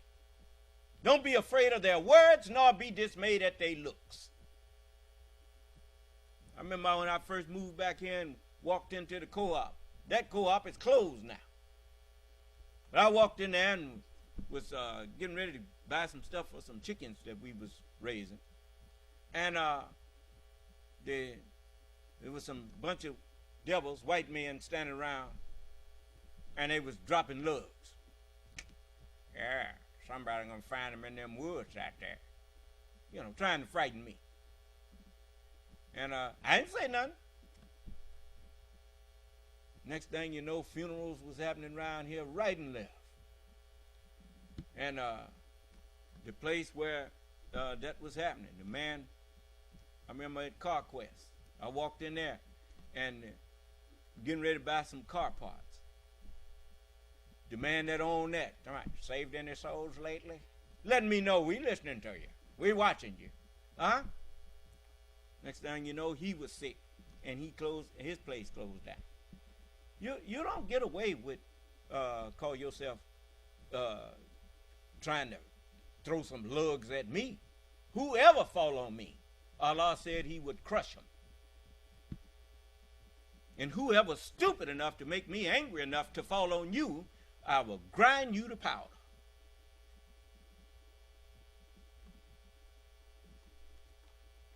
Yeah. But listen to Farrakhan, because he's about to tell you something.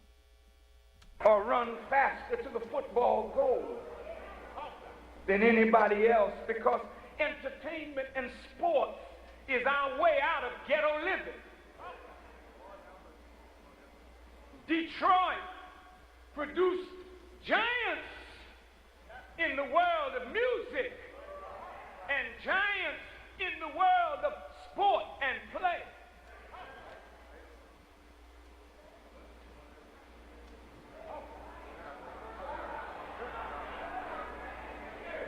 My brother, David Ruffin, I didn't know him like you know him,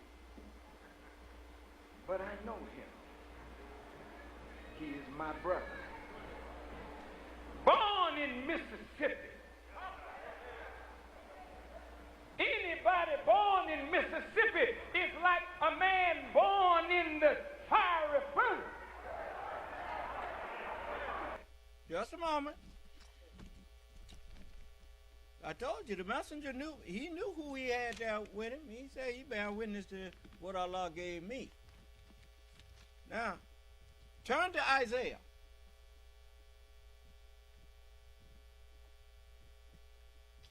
The 48th chapter.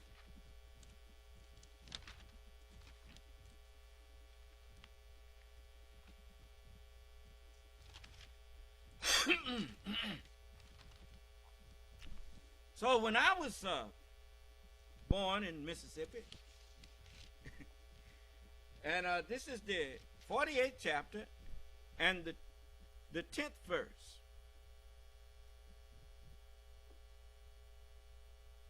Behold, I have refined thee, but not with silver. I have chosen thee in the furnace of affliction.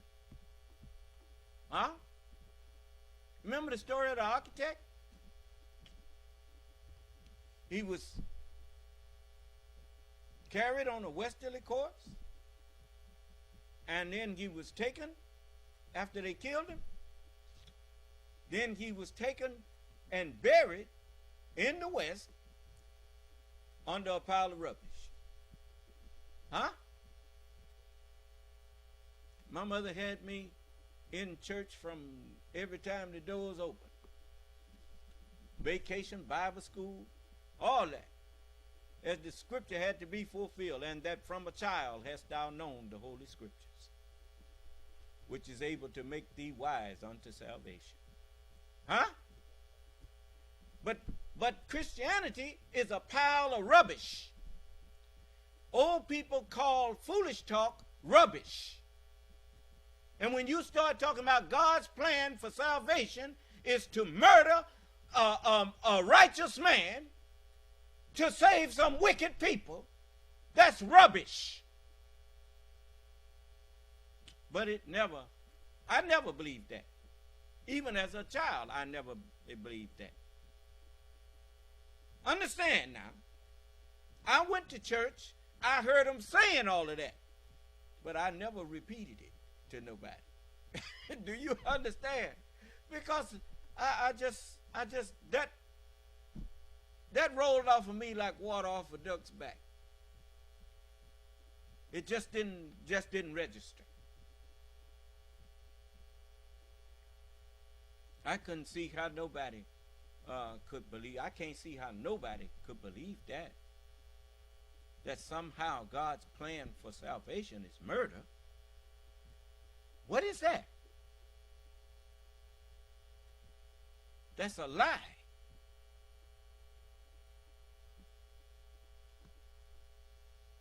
The devil is the one with that plan. If he wants to keep living, he got to murder all the righteous. because the righteous want to put a stop to his wickedness.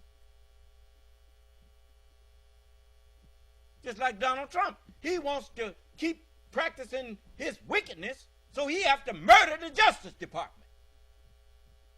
He has to assassinate the character of Jack Smith. He has to assassinate the character of Attorney General Merrick Garland. He has to assassinate.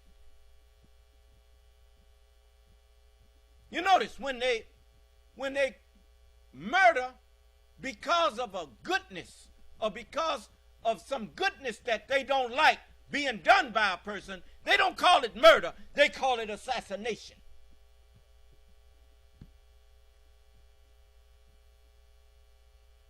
But I'm going to tell you this. I am about sick and tired of you.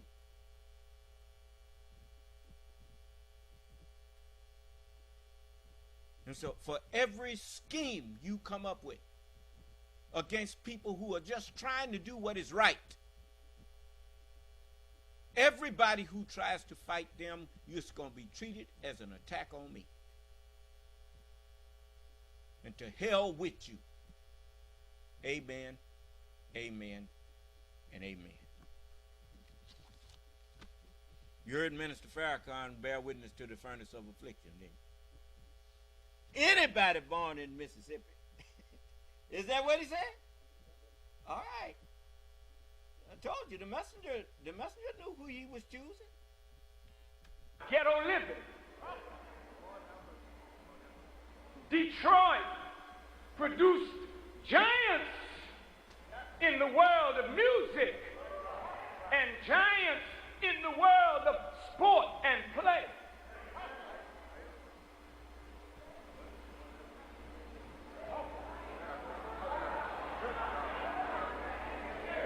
My brother, David Ruffin, I didn't know him like you know him, but I know him. He is my brother. Born in Mississippi. Anybody born in Mississippi is like a man born in the fiery furnace.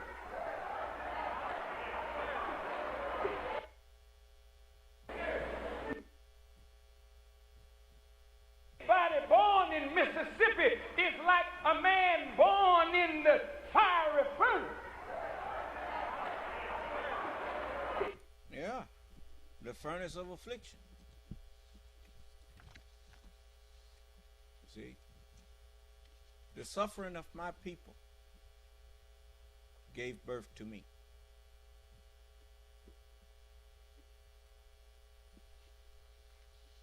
And I like that song where it says, "Oh, beautiful for people freed in liberating strife, who more than themselves their country they loved, and mercy more than they loved their life."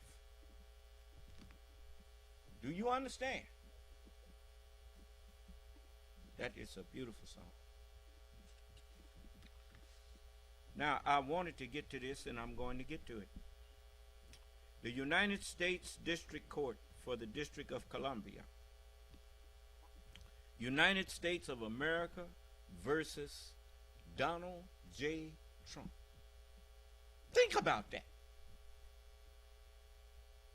The United States of America versus Donald J. Trump. Defendant. Criminal number, grand jury original violations. Count 1, 18 U.S.C. and 371, conspiracy to defraud the United States. Count 2, 18 U.S.C. subsection, I guess that's what that is, 1512 K, conspiracy to obstruct an official proceeding. Count 3, 18 U.S.C. south section or subsection 1512 C 2, and I guess that's 2 counts. 2, obstruction of an attempt to obstruct an official proceeding. When they made the electoral process be delayed, that was an obstruction. Do you understand? They delayed it and attempted to delay it even more. Somebody give it 10 more days. Okay. Count 4. 18 U.S.C. 241. Conspiracy against rights. The right of the people to have their vote filed and properly counted. The grand jury charges that, listen now, this is the indictment. The grand jury charges that at all times material to this indictment on or about the dates and at the approximate times stated below. Introduction. The defendant, Donald J. Trump, was the 45th President of the United States and a candidate for re-election in 2020. The defendant lost the 2020 presidential election. 2. Despite having lost, the defendant was determined to remain in power. So for more than 2 months following election day on November 3rd, 2021, the defendant spread lies that there had been outcome determinative fraud in the election and that he had actually won. These claims were false, and the defendant knew that they were false. I called to your remembrance where he told his, what's that fellow's name that was his, was he chief of staff? Mark Meadows? He said, we can't let the people know we lost. That's embarrassing. Huh? That's embarrassing. So he started lying. Huh? But the defendant repeated and widely disseminated them anyway. He repeated those lies and began to disseminate them, passing them around online and everywhere he can get on Fox News and everywhere else he could go, to make his knowingly false claims appear to be legitimate, to create an intense national atmosphere of mistrust and anger, and erode public faith in the administration of the election. How do you install a dictator and replace a democracy or a democratic republic with a dictatorship? You make the people lose trust in their, you defame and you assassinate the character of the sitting government. Do you understand? Just as you can assassinate individuals, you can assassinate governments. You can assassinate the character of a government as much as you can assassinate the character of a person. Do you understand? 3, the defendant had a right, like every American, to speak publicly about the election and even to claim falsely that there had been outcome determinative fraud during the election and that he had won. Yeah, you could sit around the dinner table and say, I don't believe it. I don't believe it was a fair election. I don't believe that Joe Biden won. Then somebody could quell you right there by saying, well, you got some proof that he didn't?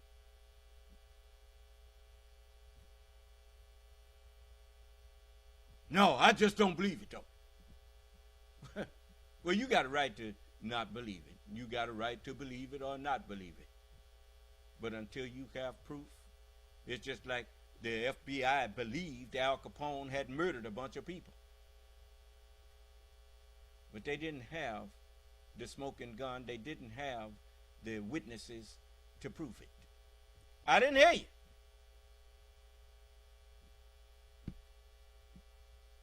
So it's not about what you believe. It's about what you can prove. Do you understand? And that shows you the value of this democratic republic. Because in this form of government, believing a person is guilty of something, and I tell you, when you be thankful for it, it's when they bring some charges against you.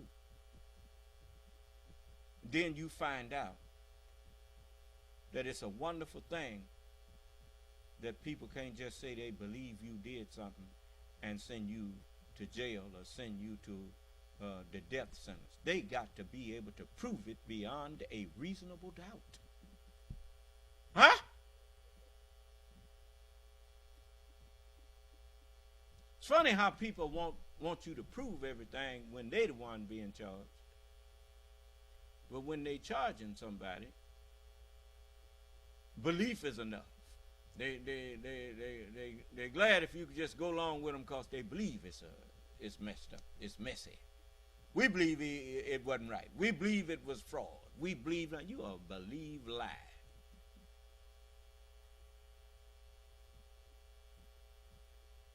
So anyway, he was also entitled to formally challenge the results of the election through lawful and appropriate means, such as by seeking recounts or audits of the popular vote in states or filing lawsuits challenging ballots and procedures. Indeed, in many cases, the defendant did pursue these methods of contesting the election results.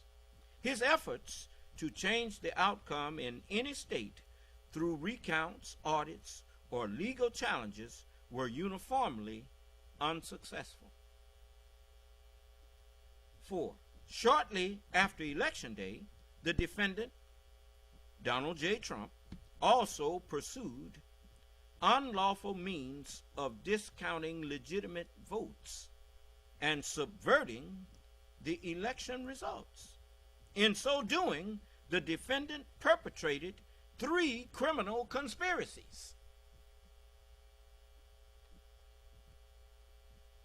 Enumerated are A conspiracy to defraud the United States by using dishonesty, fraud, and deceit to impair, obstruct, and defeat the lawful federal government function by which the results of the presidential election are collected, counted, and certified by the federal government in violation of 18 U.S.C.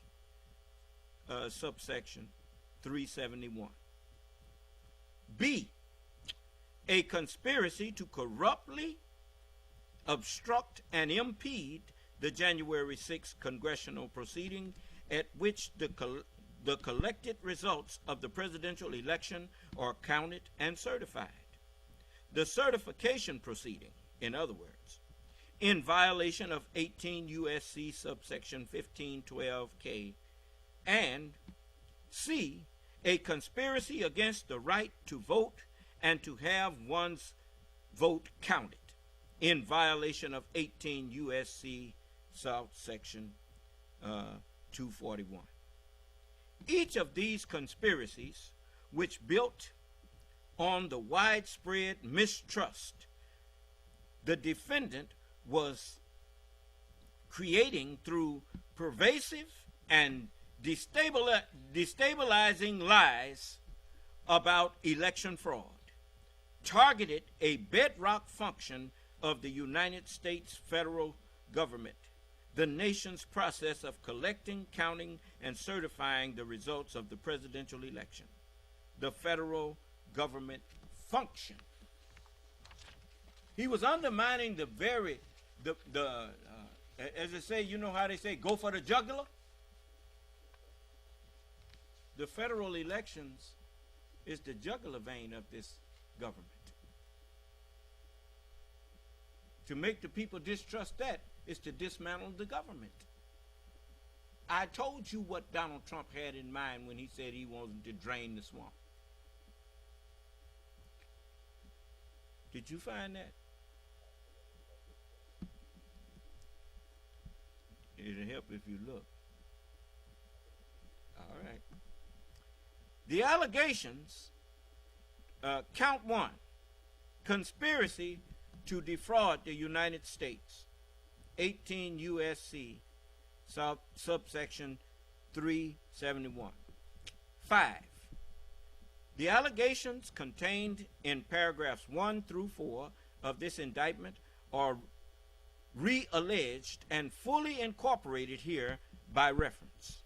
The conspiracy. Number 6. Conspiracy.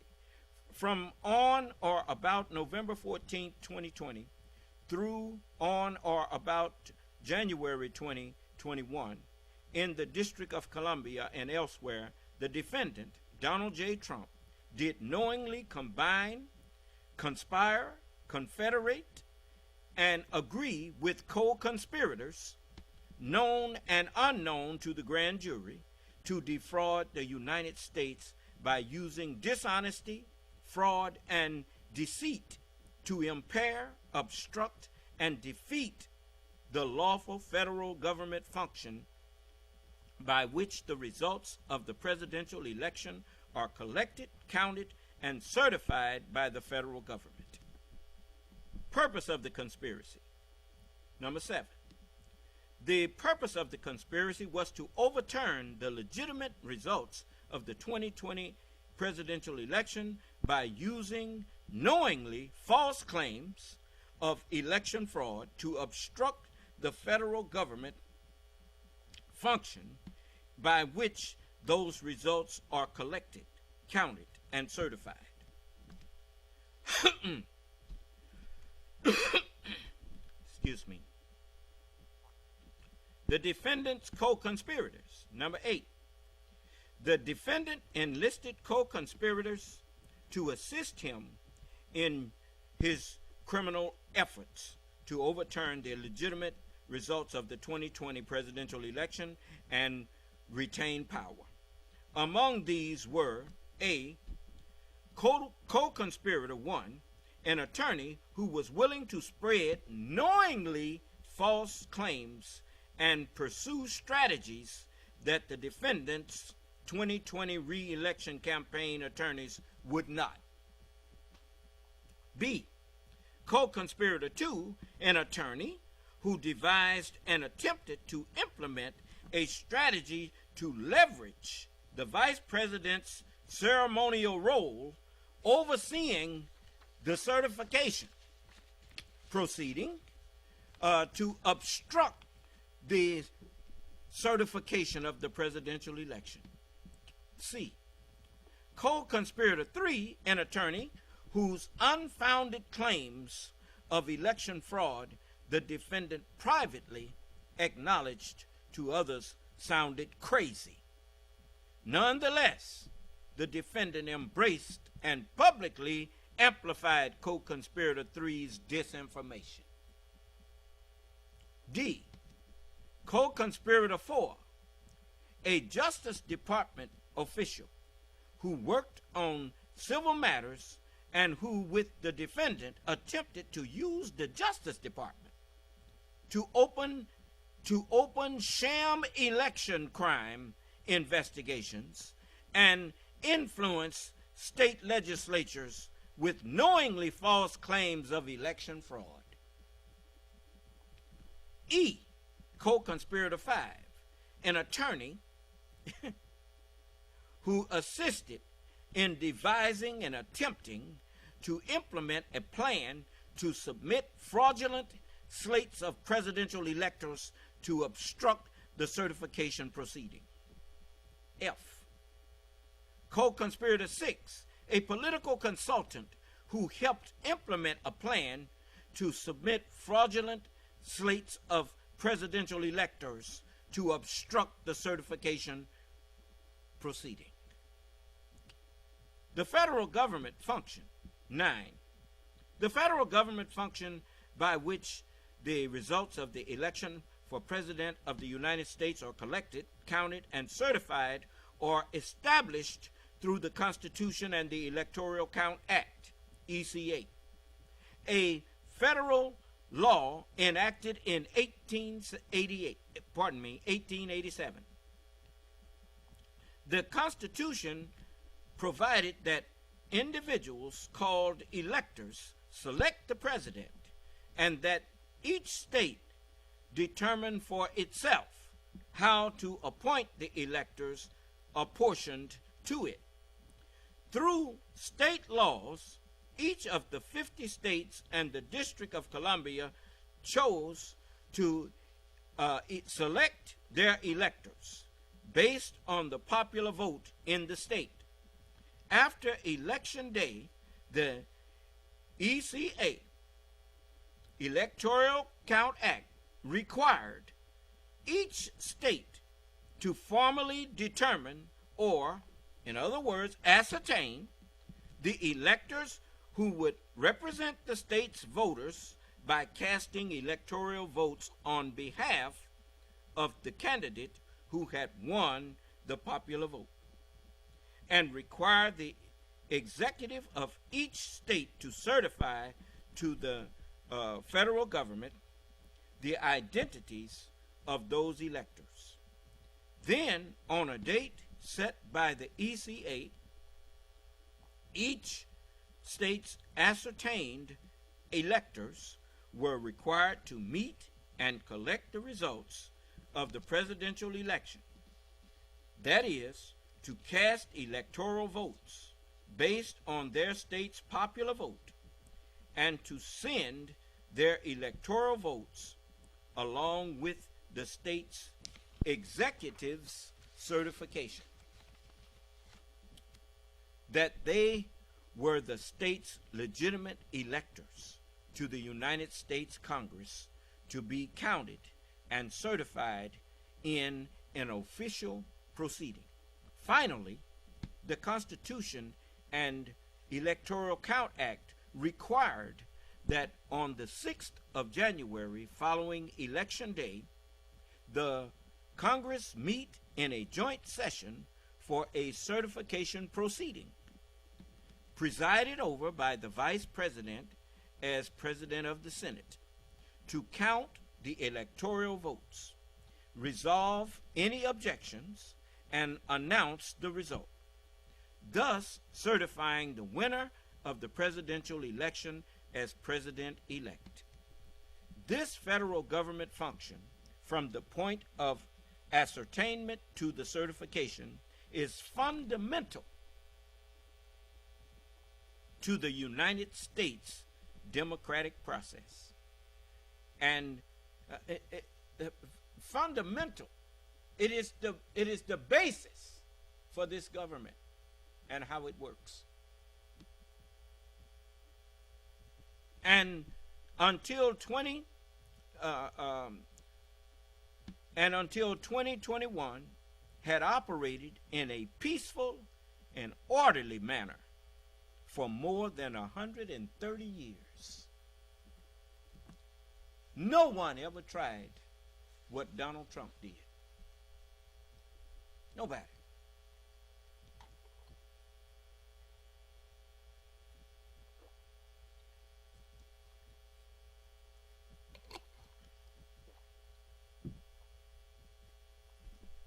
Manner and means.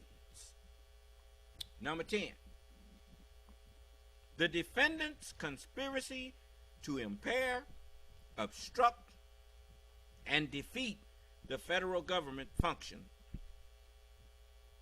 through dishonesty, fraud, and deceit included the following manner and means. A.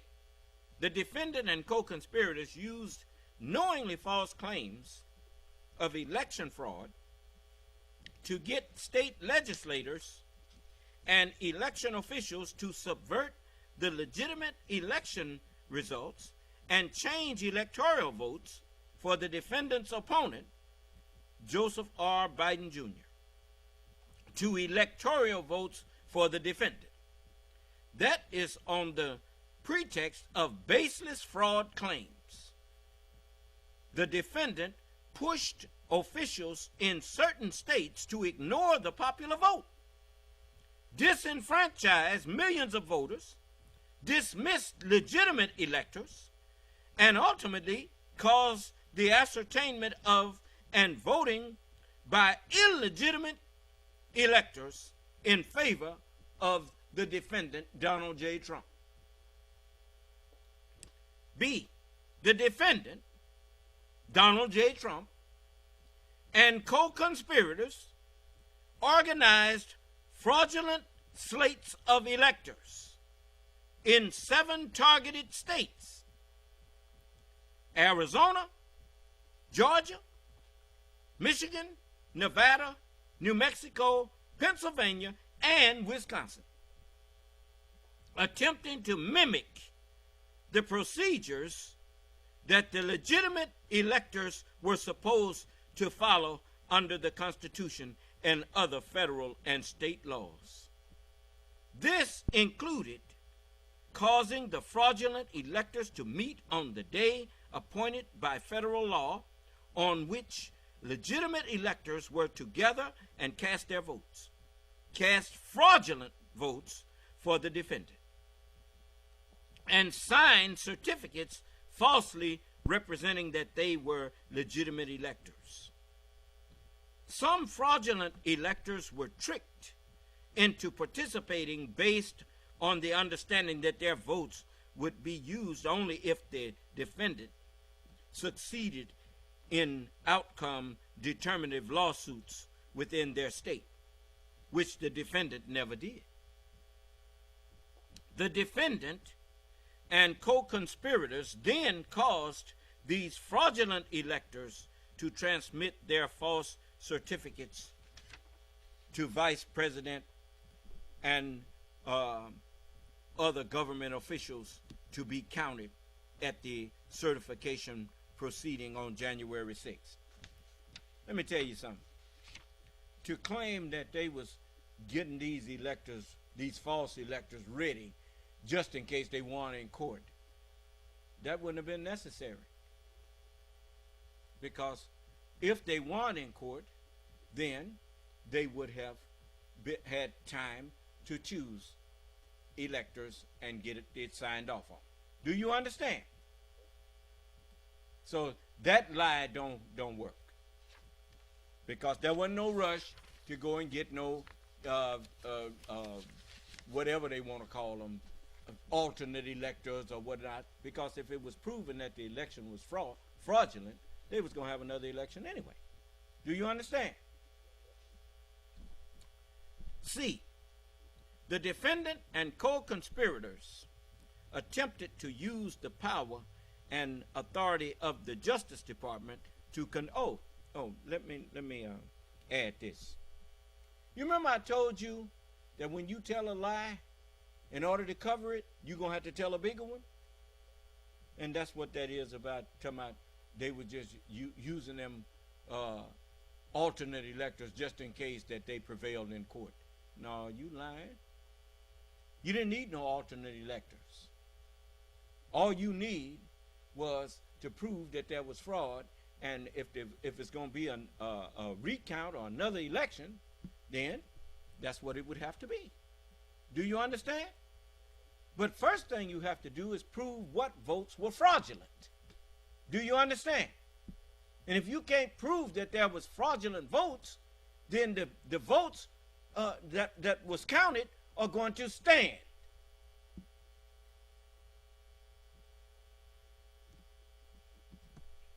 So there wasn't no rush to put no alternate electors nowhere. They didn't call them alternate electors in some of these things. They said fake electors. That came from their own mouths. And it says, the defendant, well, they compared their play to the Green Bay sweep, didn't they? When you run a play like the bootleg, they fake. Like somebody done handed it off and the quarterback keeps it or whatnot. Or they hide the football, in other words. They bootleg it and hide the football. Do you understand? Okay. The defendant and co-conspirators attempted to use the power and authority of the Justice Department to conduct sham election crime investigations and to send, a letter to the targeted states that falsely claimed that the Justice Department had identified significant concerns that may have impacted the election outcome. Now, let me stop here, because you got some people out there that's acting on and thinking on their own level that, why am I doing this? Now, I could say, because I feel like it. I mean, but I'm not going to say that. What I'm going to say to you is that the messenger said this to you in 1974. If God wants to continue to let them live on the earth, that's him and God. You just get that part he give you and don't be worried over his.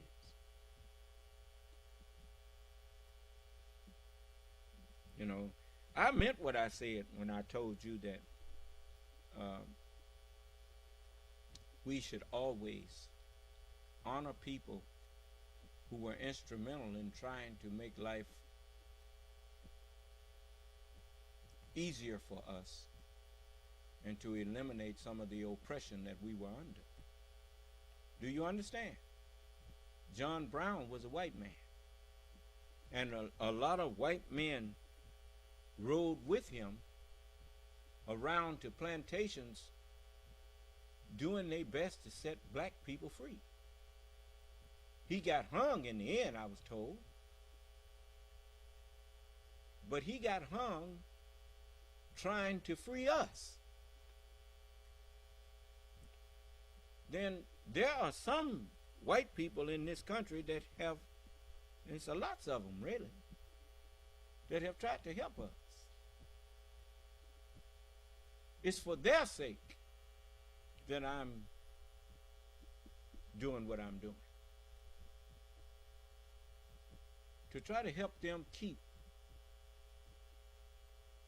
the good thing that their forefathers gave them.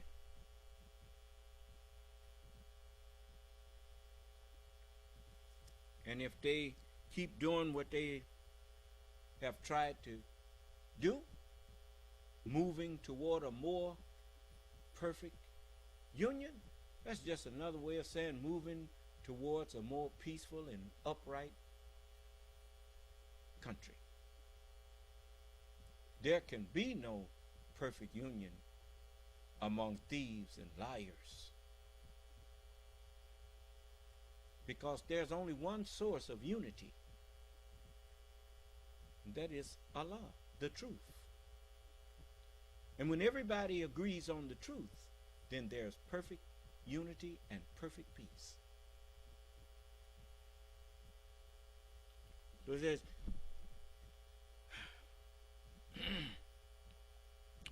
I left off at election outcome, that sought to advance the defendant's fraudulent elector plan by using the Justice Department's authority to falsely present the fraudulent electors as a valid alternative to the legitimate electors, and that urged on behalf of the Justice Department the targeted states legislatures to convene to create the opportunity to choose the fraudulent electors over the legitimate electors.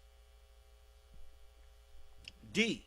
The defendant and co-conspirators attempted to enlist the vice president to use his ceremonial role as the January 6th certification proceeding to fraudulently alter the election results. First, using knowingly false claims of election fraud, the defendant and co-conspirators attempted to convince the vice president to use the defendant's fraudulent electors reject legitimate electoral votes or send legitimate electoral votes to the state legislatures for review rather than counting them. When that failed, on the morning of January 6th, the defendant and co-conspirators repeated knowingly false claims of election fraud to gathered supporters, falsely told them that the vice president had the authority to and might alter the election results, and directed them to the Capitol to obstruct the certification proceeding and exert pressure on the vice president to take the fraudulent actions he had previously refused. C. After it became public on the afternoon of January 6th that the vice president would not fraudulently alter the election results, a large and angry crowd, including many individuals whom the defendant had deceived into believing the vice president could and might change the election results, violently attacked the Capitol and halted the proceeding.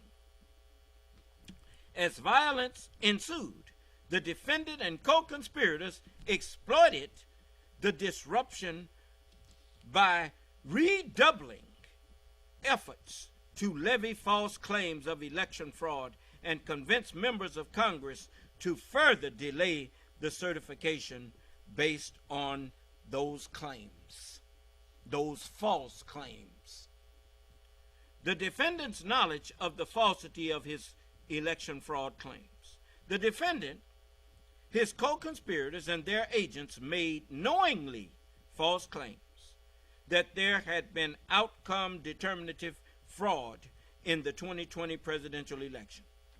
These prolific lies about election fraud included dozens of specific claims that there had been substantial fraud in certain states, such as that large numbers of dead, non-resident, non-citizen, or otherwise ineligible voters had cast ballots, or that voting machines had changed votes for the defendant to votes for Biden.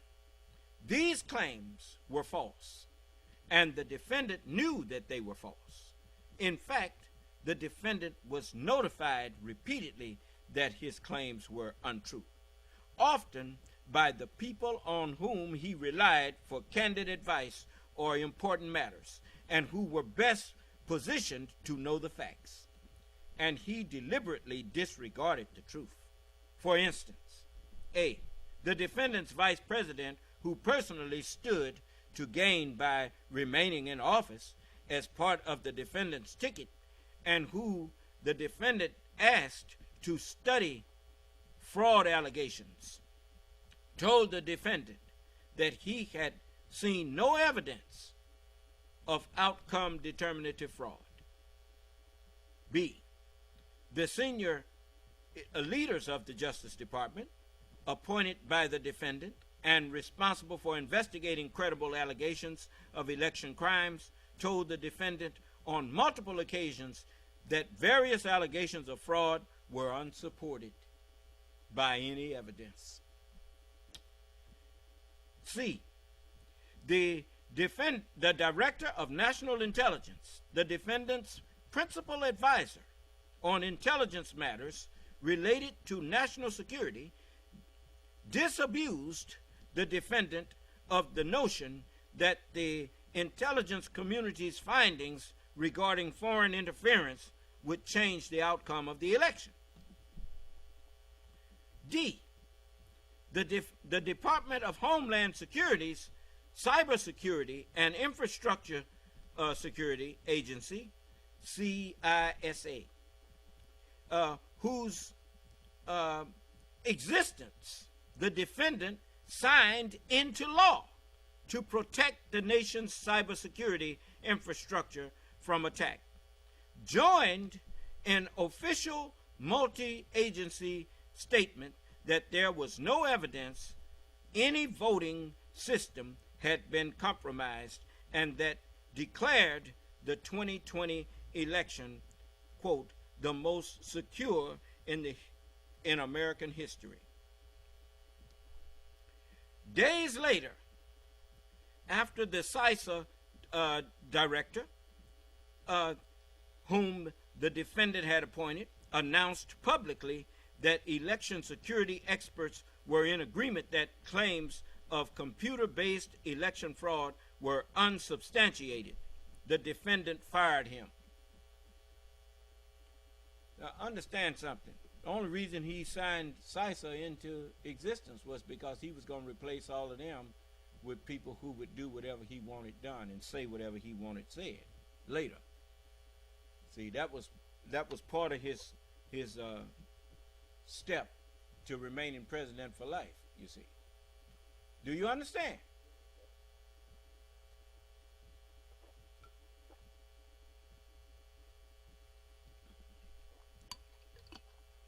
Pardon me. Fired the man after he told him wasn't no fraud. C. No, E. Excuse me. Senior White House attorneys selected by the defendant to provide him candid advice informed the defendant, Donald J. Trump, that there was no evidence of outcome determinative election fraud. If there was any fraud, it might have been one or two people, but it sure wasn't going to change who got elected. Do you understand? It says, and told him that his presidency would end on Inauguration Day in 2021.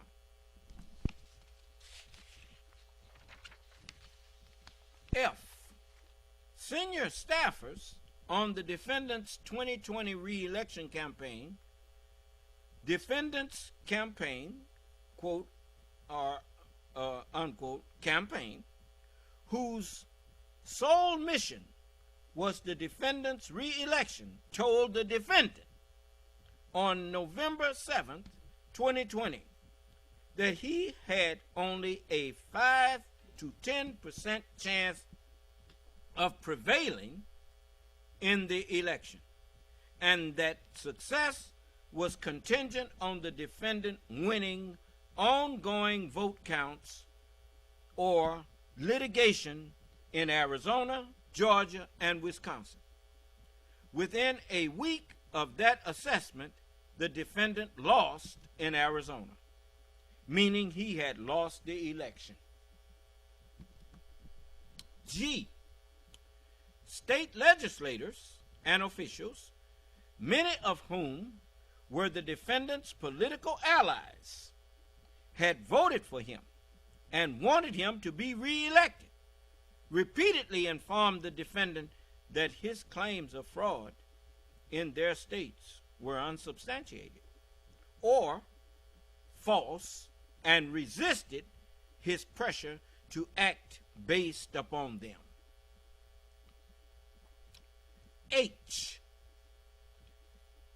State and federal courts, the neutral arbiters responsible for ensuring the fair and even-handed administration of election laws, rejected every outcome determinative post-election lawsuit filed by the defendant, his co-conspirators and allies, providing the defendant real-time notice that his allegations were meritless.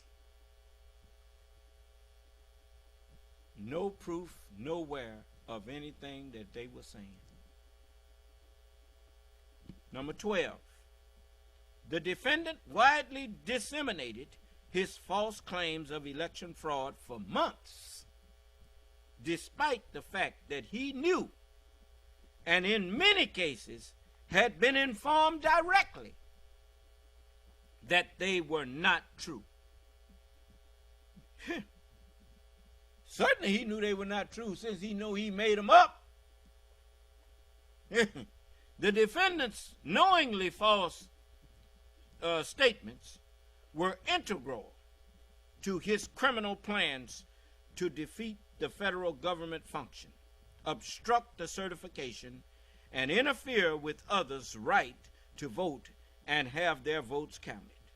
He made these knowingly false claims throughout the post-election time period, including those below that he made immediately before the attack on the Capitol on January 6th. And these that he made right before the attack. A, the defendant insinuated that more than 10,000 dead voters had voted in Georgia. Just 4 days earlier, Georgia's Secretary of State had explained to the defendant that was false. Huh? B, the defendant asserted that there had been 205,000 more votes than voters in Pennsylvania.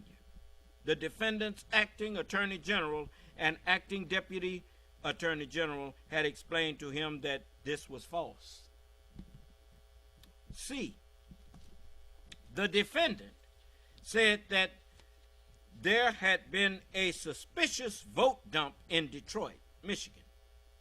The defendant's attorney general had explained to the defendant that this was false, and the defendant's allies in the Michigan state legislature, the Speaker of the House of Representatives, and Majority Leader of the Senate, had publicly announced that there was no evidence of substantial fraud in the state. D, the defendant claimed that there had been tens of thousands of double votes and other fraud in Nevada. The Nevada Secretary of State had previously rebutted the defendant's fraud claims by publicly posting a facts versus myths, quote unquote, facts versus myths document explaining that Nevada judges had reviewed and rejected them, and the Nevada Supreme Court had rendered a decision denying such claims. C, the defendant said that more than 30,000 non-citizens had voted in Arizona. The defendant's own campaign manager had explained to him that such claims were false, and that the Speaker of the Arizona House of Representatives, who had supported the defendant in the election, had issued a public statement that there was no evidence of substantial fraud in Arizona. F, the defendant asserted that voting machines in various contested states had switched votes from the defendant to Biden. The defendant's attorney general, acting attorney general, and acting deputy attorney general all had explained to him that this was false, and numerous recounts and audits had confirmed the accuracy of voting machines. The criminal agreement and acts to effect the object of the conspiracy. The defendant's use of deceit to get state officials to subvert the legitimate election results and change electoral votes. 13.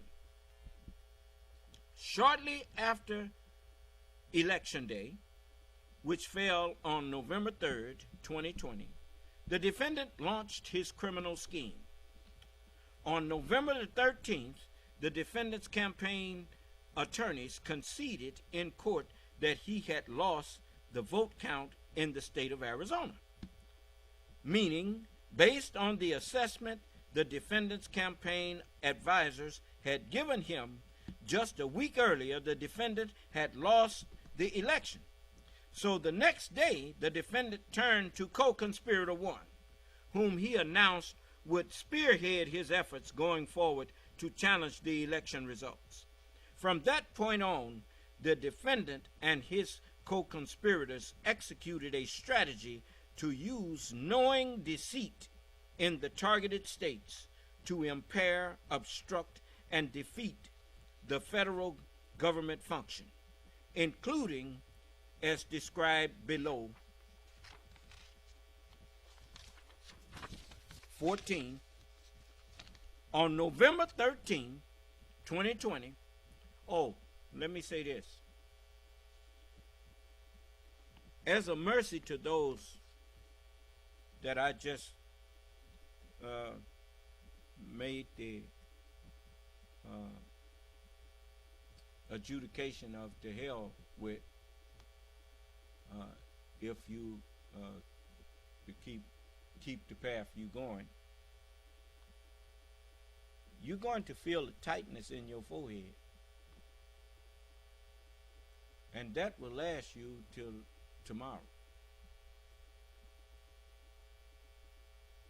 If it'll go away, but if you don't correct yourself, my adjudication will go into full effect against you. Now, you suit yourself. On November 13th, 2020, this is Arizona. On November, number 14, on November 13, 2020, the defendant had a conversation with his campaign manager, who informed him that a claim that had been circulating that a substantial number of non-citizens had voted in Arizona was false. 15. On November 22nd, 8 days before Arizona's governor certified the ascertainment of the state's legitimate electors based on the popular vote, the defendant and co-conspirator 1 called the Speaker of the Arizona House of Representatives and made knowingly false claims of election fraud aimed at interfering with the ascertainment of and voting by Arizona's electors as follows. A. The defendant and co-conspirator 1 falsely asserted, among other things, that a substantial number of non-citizens, non-residents, and dead people had voted fraudulently in Arizona. The Arizona House Speaker asked co-conspirator 1 for evidence of the claims, which co-conspirator 1 did not have, but claimed he would provide. Co-conspirator 1 never did so. I've seen lawyers do that. A lawyer come into court and tell the court about some fictitious precedent that was set, and the judge said, well, I'm not familiar with that, counsel. And said, well, Your Honor, I left it at my office, and I'll get it back to you. And in many times, the lawyers, they will tell you what the judge do when he called them into chambers and stuff. And he'll sometimes tell them, look, don't you ever come in my courtroom again faking like you have some type of documents that you don't have. You know that case did not exist. You're an officer of the court, and you better start conducting yourself like an officer. He don't get on them in front of everybody, but he sure will get on them. And so this man done told a lie and then say, I'll bring the evidence. I'll get it to you. The time to bring the evidence is when you making the charge.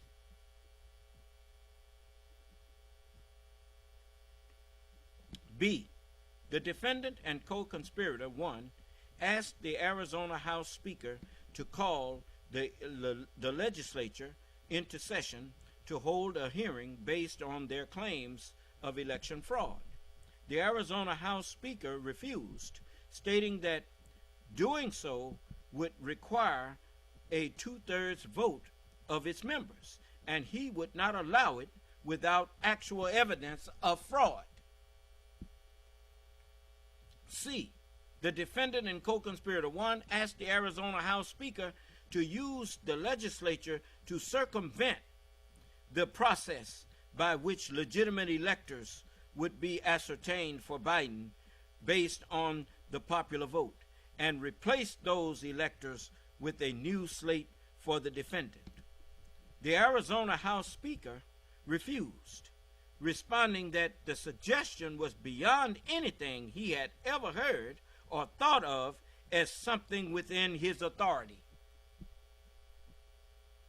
16. On December 1st, co-conspirator 1 met with the Arizona House Speaker.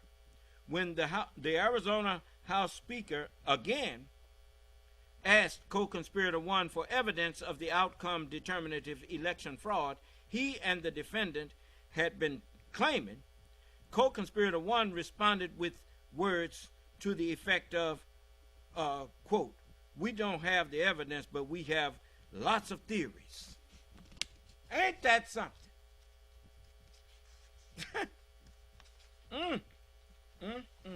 That sounds like what Giuliani did. Yeah, that's him. A lawyer, and he knows better. We don't have the evidence, but we got lots of theories. A theory ain't nothing without some facts. On December 4th, the Arizona House Speaker issued a public statement and said, in part, no election is perfect, and if there were evidence of illegal votes or an improper count, then Arizona law provides a process to contest the election, a lawsuit under state law. But the law does not authorize the legislature to reverse the results of an election. As a conservative Republican, I don't like the results of the presidential election. I voted for President Trump and worked hard to re-elect him. But I cannot and will not entertain a suggestion that we violate current law to change the outcome of a certified election. I and my fellow legislators swore an oath to support the U.S. Constitution and the Constitution and laws of the state of Arizona. It would violate that oath, the basic principles of Republican government, and the rule of law if we attempted to nullify the people's vote based on unsupported theories of fraud. Under the laws that we wrote and voted upon, Arizona voters choose who wins, and our system requires that their choice be respected. That sounds like Rusty Bowers. Was that his name? And it says, 18. On the morning of January 4th, 2021, co-conspirator 2 called the Arizona House Speaker to urge him to use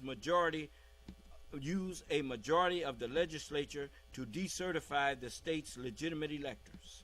Arizona's validly ascertained electors had voted 3 weeks earlier and sent their votes to Congress, which was scheduled to count those votes in Biden's favor in just 2 days. 2 days' time at the January 6th certification proceeding.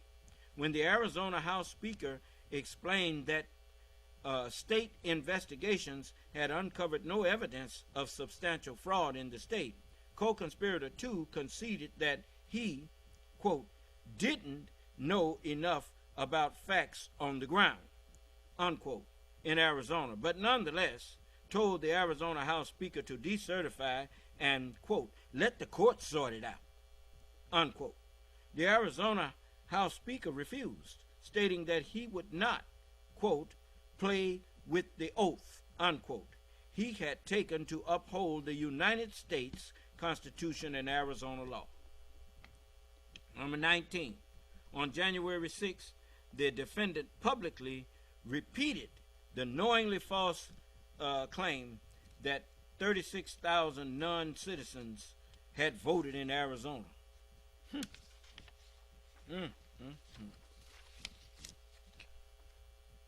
In Georgia, 20. On November 16, 2020, on the defendant's behalf, on Donald J. Trump's behalf, his executive assistant sent co-conspirator 3 and others to document, sent co-conspirator 3 and others a document containing bullet points critical of a certain voting machine company, writing, quote, see attached, please include as is or almost as is in lawsuit.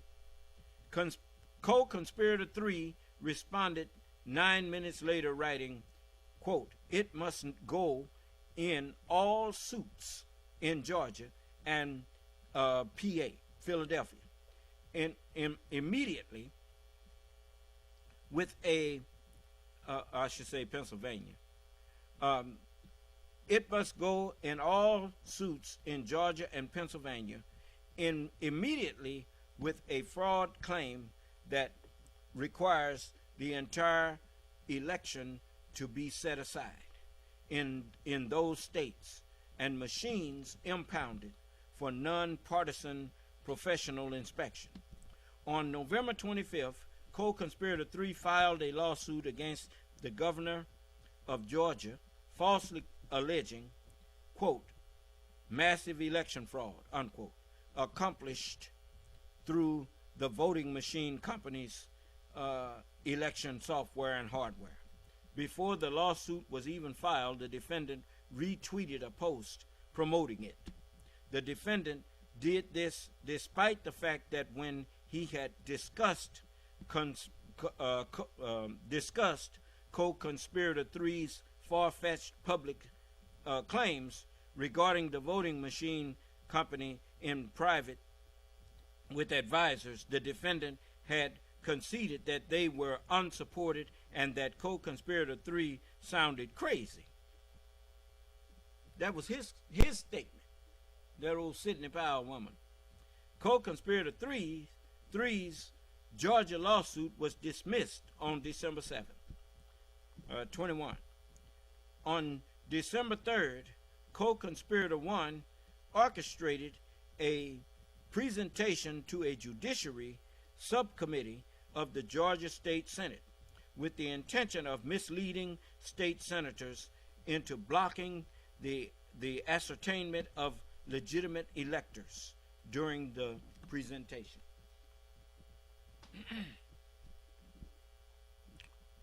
A. An agent of the defendant, an agent of Donald J. Trump and co-conspirator 1 falsely claimed that more than 10,000 dead people voted in Georgia. That afternoon, a senior advisor to the defendant told the defendant's chief of staff through text messages, quote, just in FYI for your information, a campaign lawyer and his team verified that the 10K supposed dead people voting in Georgia is not accurate. It was alleged in co-conspirator 1's hearing today. The senior advisor clarified that he believed that the actual number was 12. Boy, these people, just one lie on top of another. Then it says another agent of Donald J. Trump and co-conspirator 1 played a misleading excerpt of a video recording of ballot counting at State Farm Arena in Atlanta and insinuated that it showed election workers counting suitcase, quote unquote, suitcases of illegal ballots. You know, Ruby Freeman and Miss Moss, her daughter.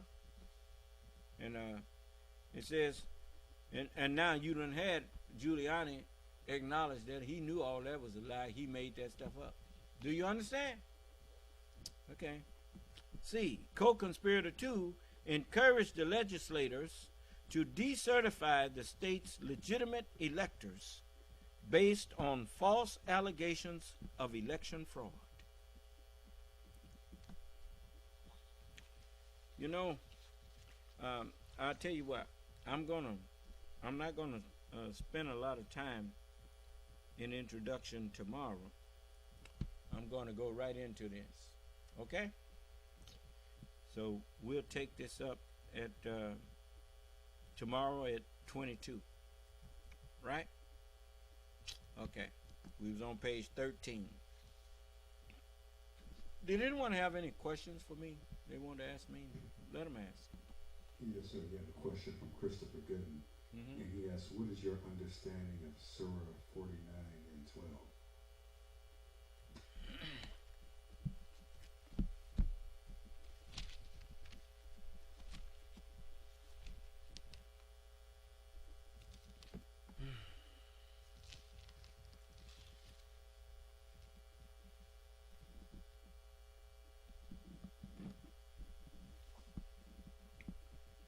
It says, "O you who believe, avoid most of suspicion, for surely suspicion in some cases is sin. And spy not, nor let some of you backbite others. Does one of you like to eat the flesh of his dead brother? You abhor it, and keep your duty to Allah. Surely Allah is oft returning to mercy, merciful." That's pretty self-explanatory. You don't need my clearance on that. When you have suspicion of people, then it depends on what it is that makes you suspicious. You know, I remember vaguely a story about the Prophet Muhammad. He was with someone visiting, and then a woman came out, and to keep suspicion down, he stopped and explained things to his followers. But the point is, you should avoid theories of evil where there is no evidence. Do you understand? You know, what they call these conspiracy theories and stuff. Because especially when you start passing it around as though it's a fact. And then when someone asks you, how do you know this? Well, I believe it. But how do you know? What makes you believe that?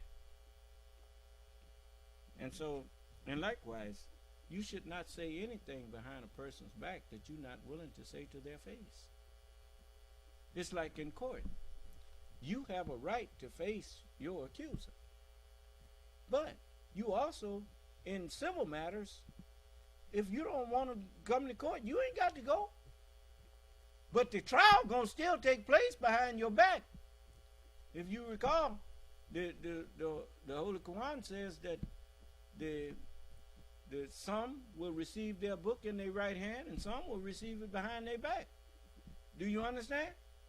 So, you know, it's you know, sometimes people will say, you talking about people behind their back. No, I'm not. I'm not talking about Minister Farrakhan or Donald Trump or nobody behind their back. They welcome to come in here and face me. They chose not to. But just because you chose not to come in here and talk to me don't mean that I can't talk about you.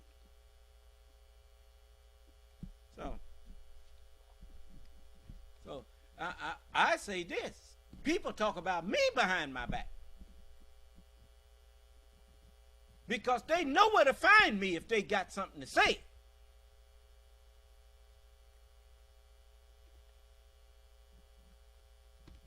And you ain't got no business listening to them.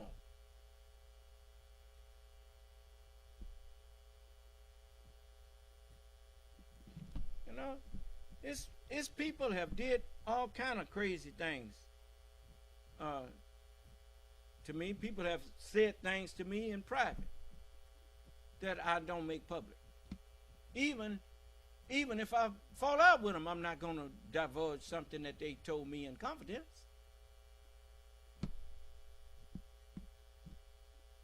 Because I'm a man. I'm not a child that you can't make no agreement with a child. His mind ain't mature enough. But if you tell me something in confidence, and I know the difference in something in confidence and something that's not, I'm not finna go out here and discuss your private business with the world. Do you understand? You just don't do that. I warn y'all, you better stop telling all your business to people. If you got to get it off your chest, you tell me. I'll be your sounding board. But don't you go out there telling everybody your private business. I did this and I did that. And when they fall out with you, your business is going to be out in the street. You hear me? Ruining your reputation. I told you, you walk behind anybody long enough, you're going to see them defecate. And they're going to urinate. And every now and then you're going to see them hawk up some sputum, and spit that out. Do you understand? But it's more to people than defecation and urination. Any more questions? Okay. So, if you can't prove it, don't say it. Can't nobody sue you for, you can say, I believe so-and-so. Well, once you say it once, that's enough. Do you understand? But every time you do say it, if you don't know it, then acknowledge that this is just your belief. And most of the time, if I tell people I believe this or believe that, I tell them, now don't take this and run with it now. Because, I don't know it. But I do believe it. Do you understand? And if you have a dream, tell a dream. If you have a vision, tell a vision. If you have a belief, say, I believe this. But when you know a thing, then speak with authority. And your authority is, as you speak it, give them the proof that makes you know it. Do you understand? Okay. Any more questions?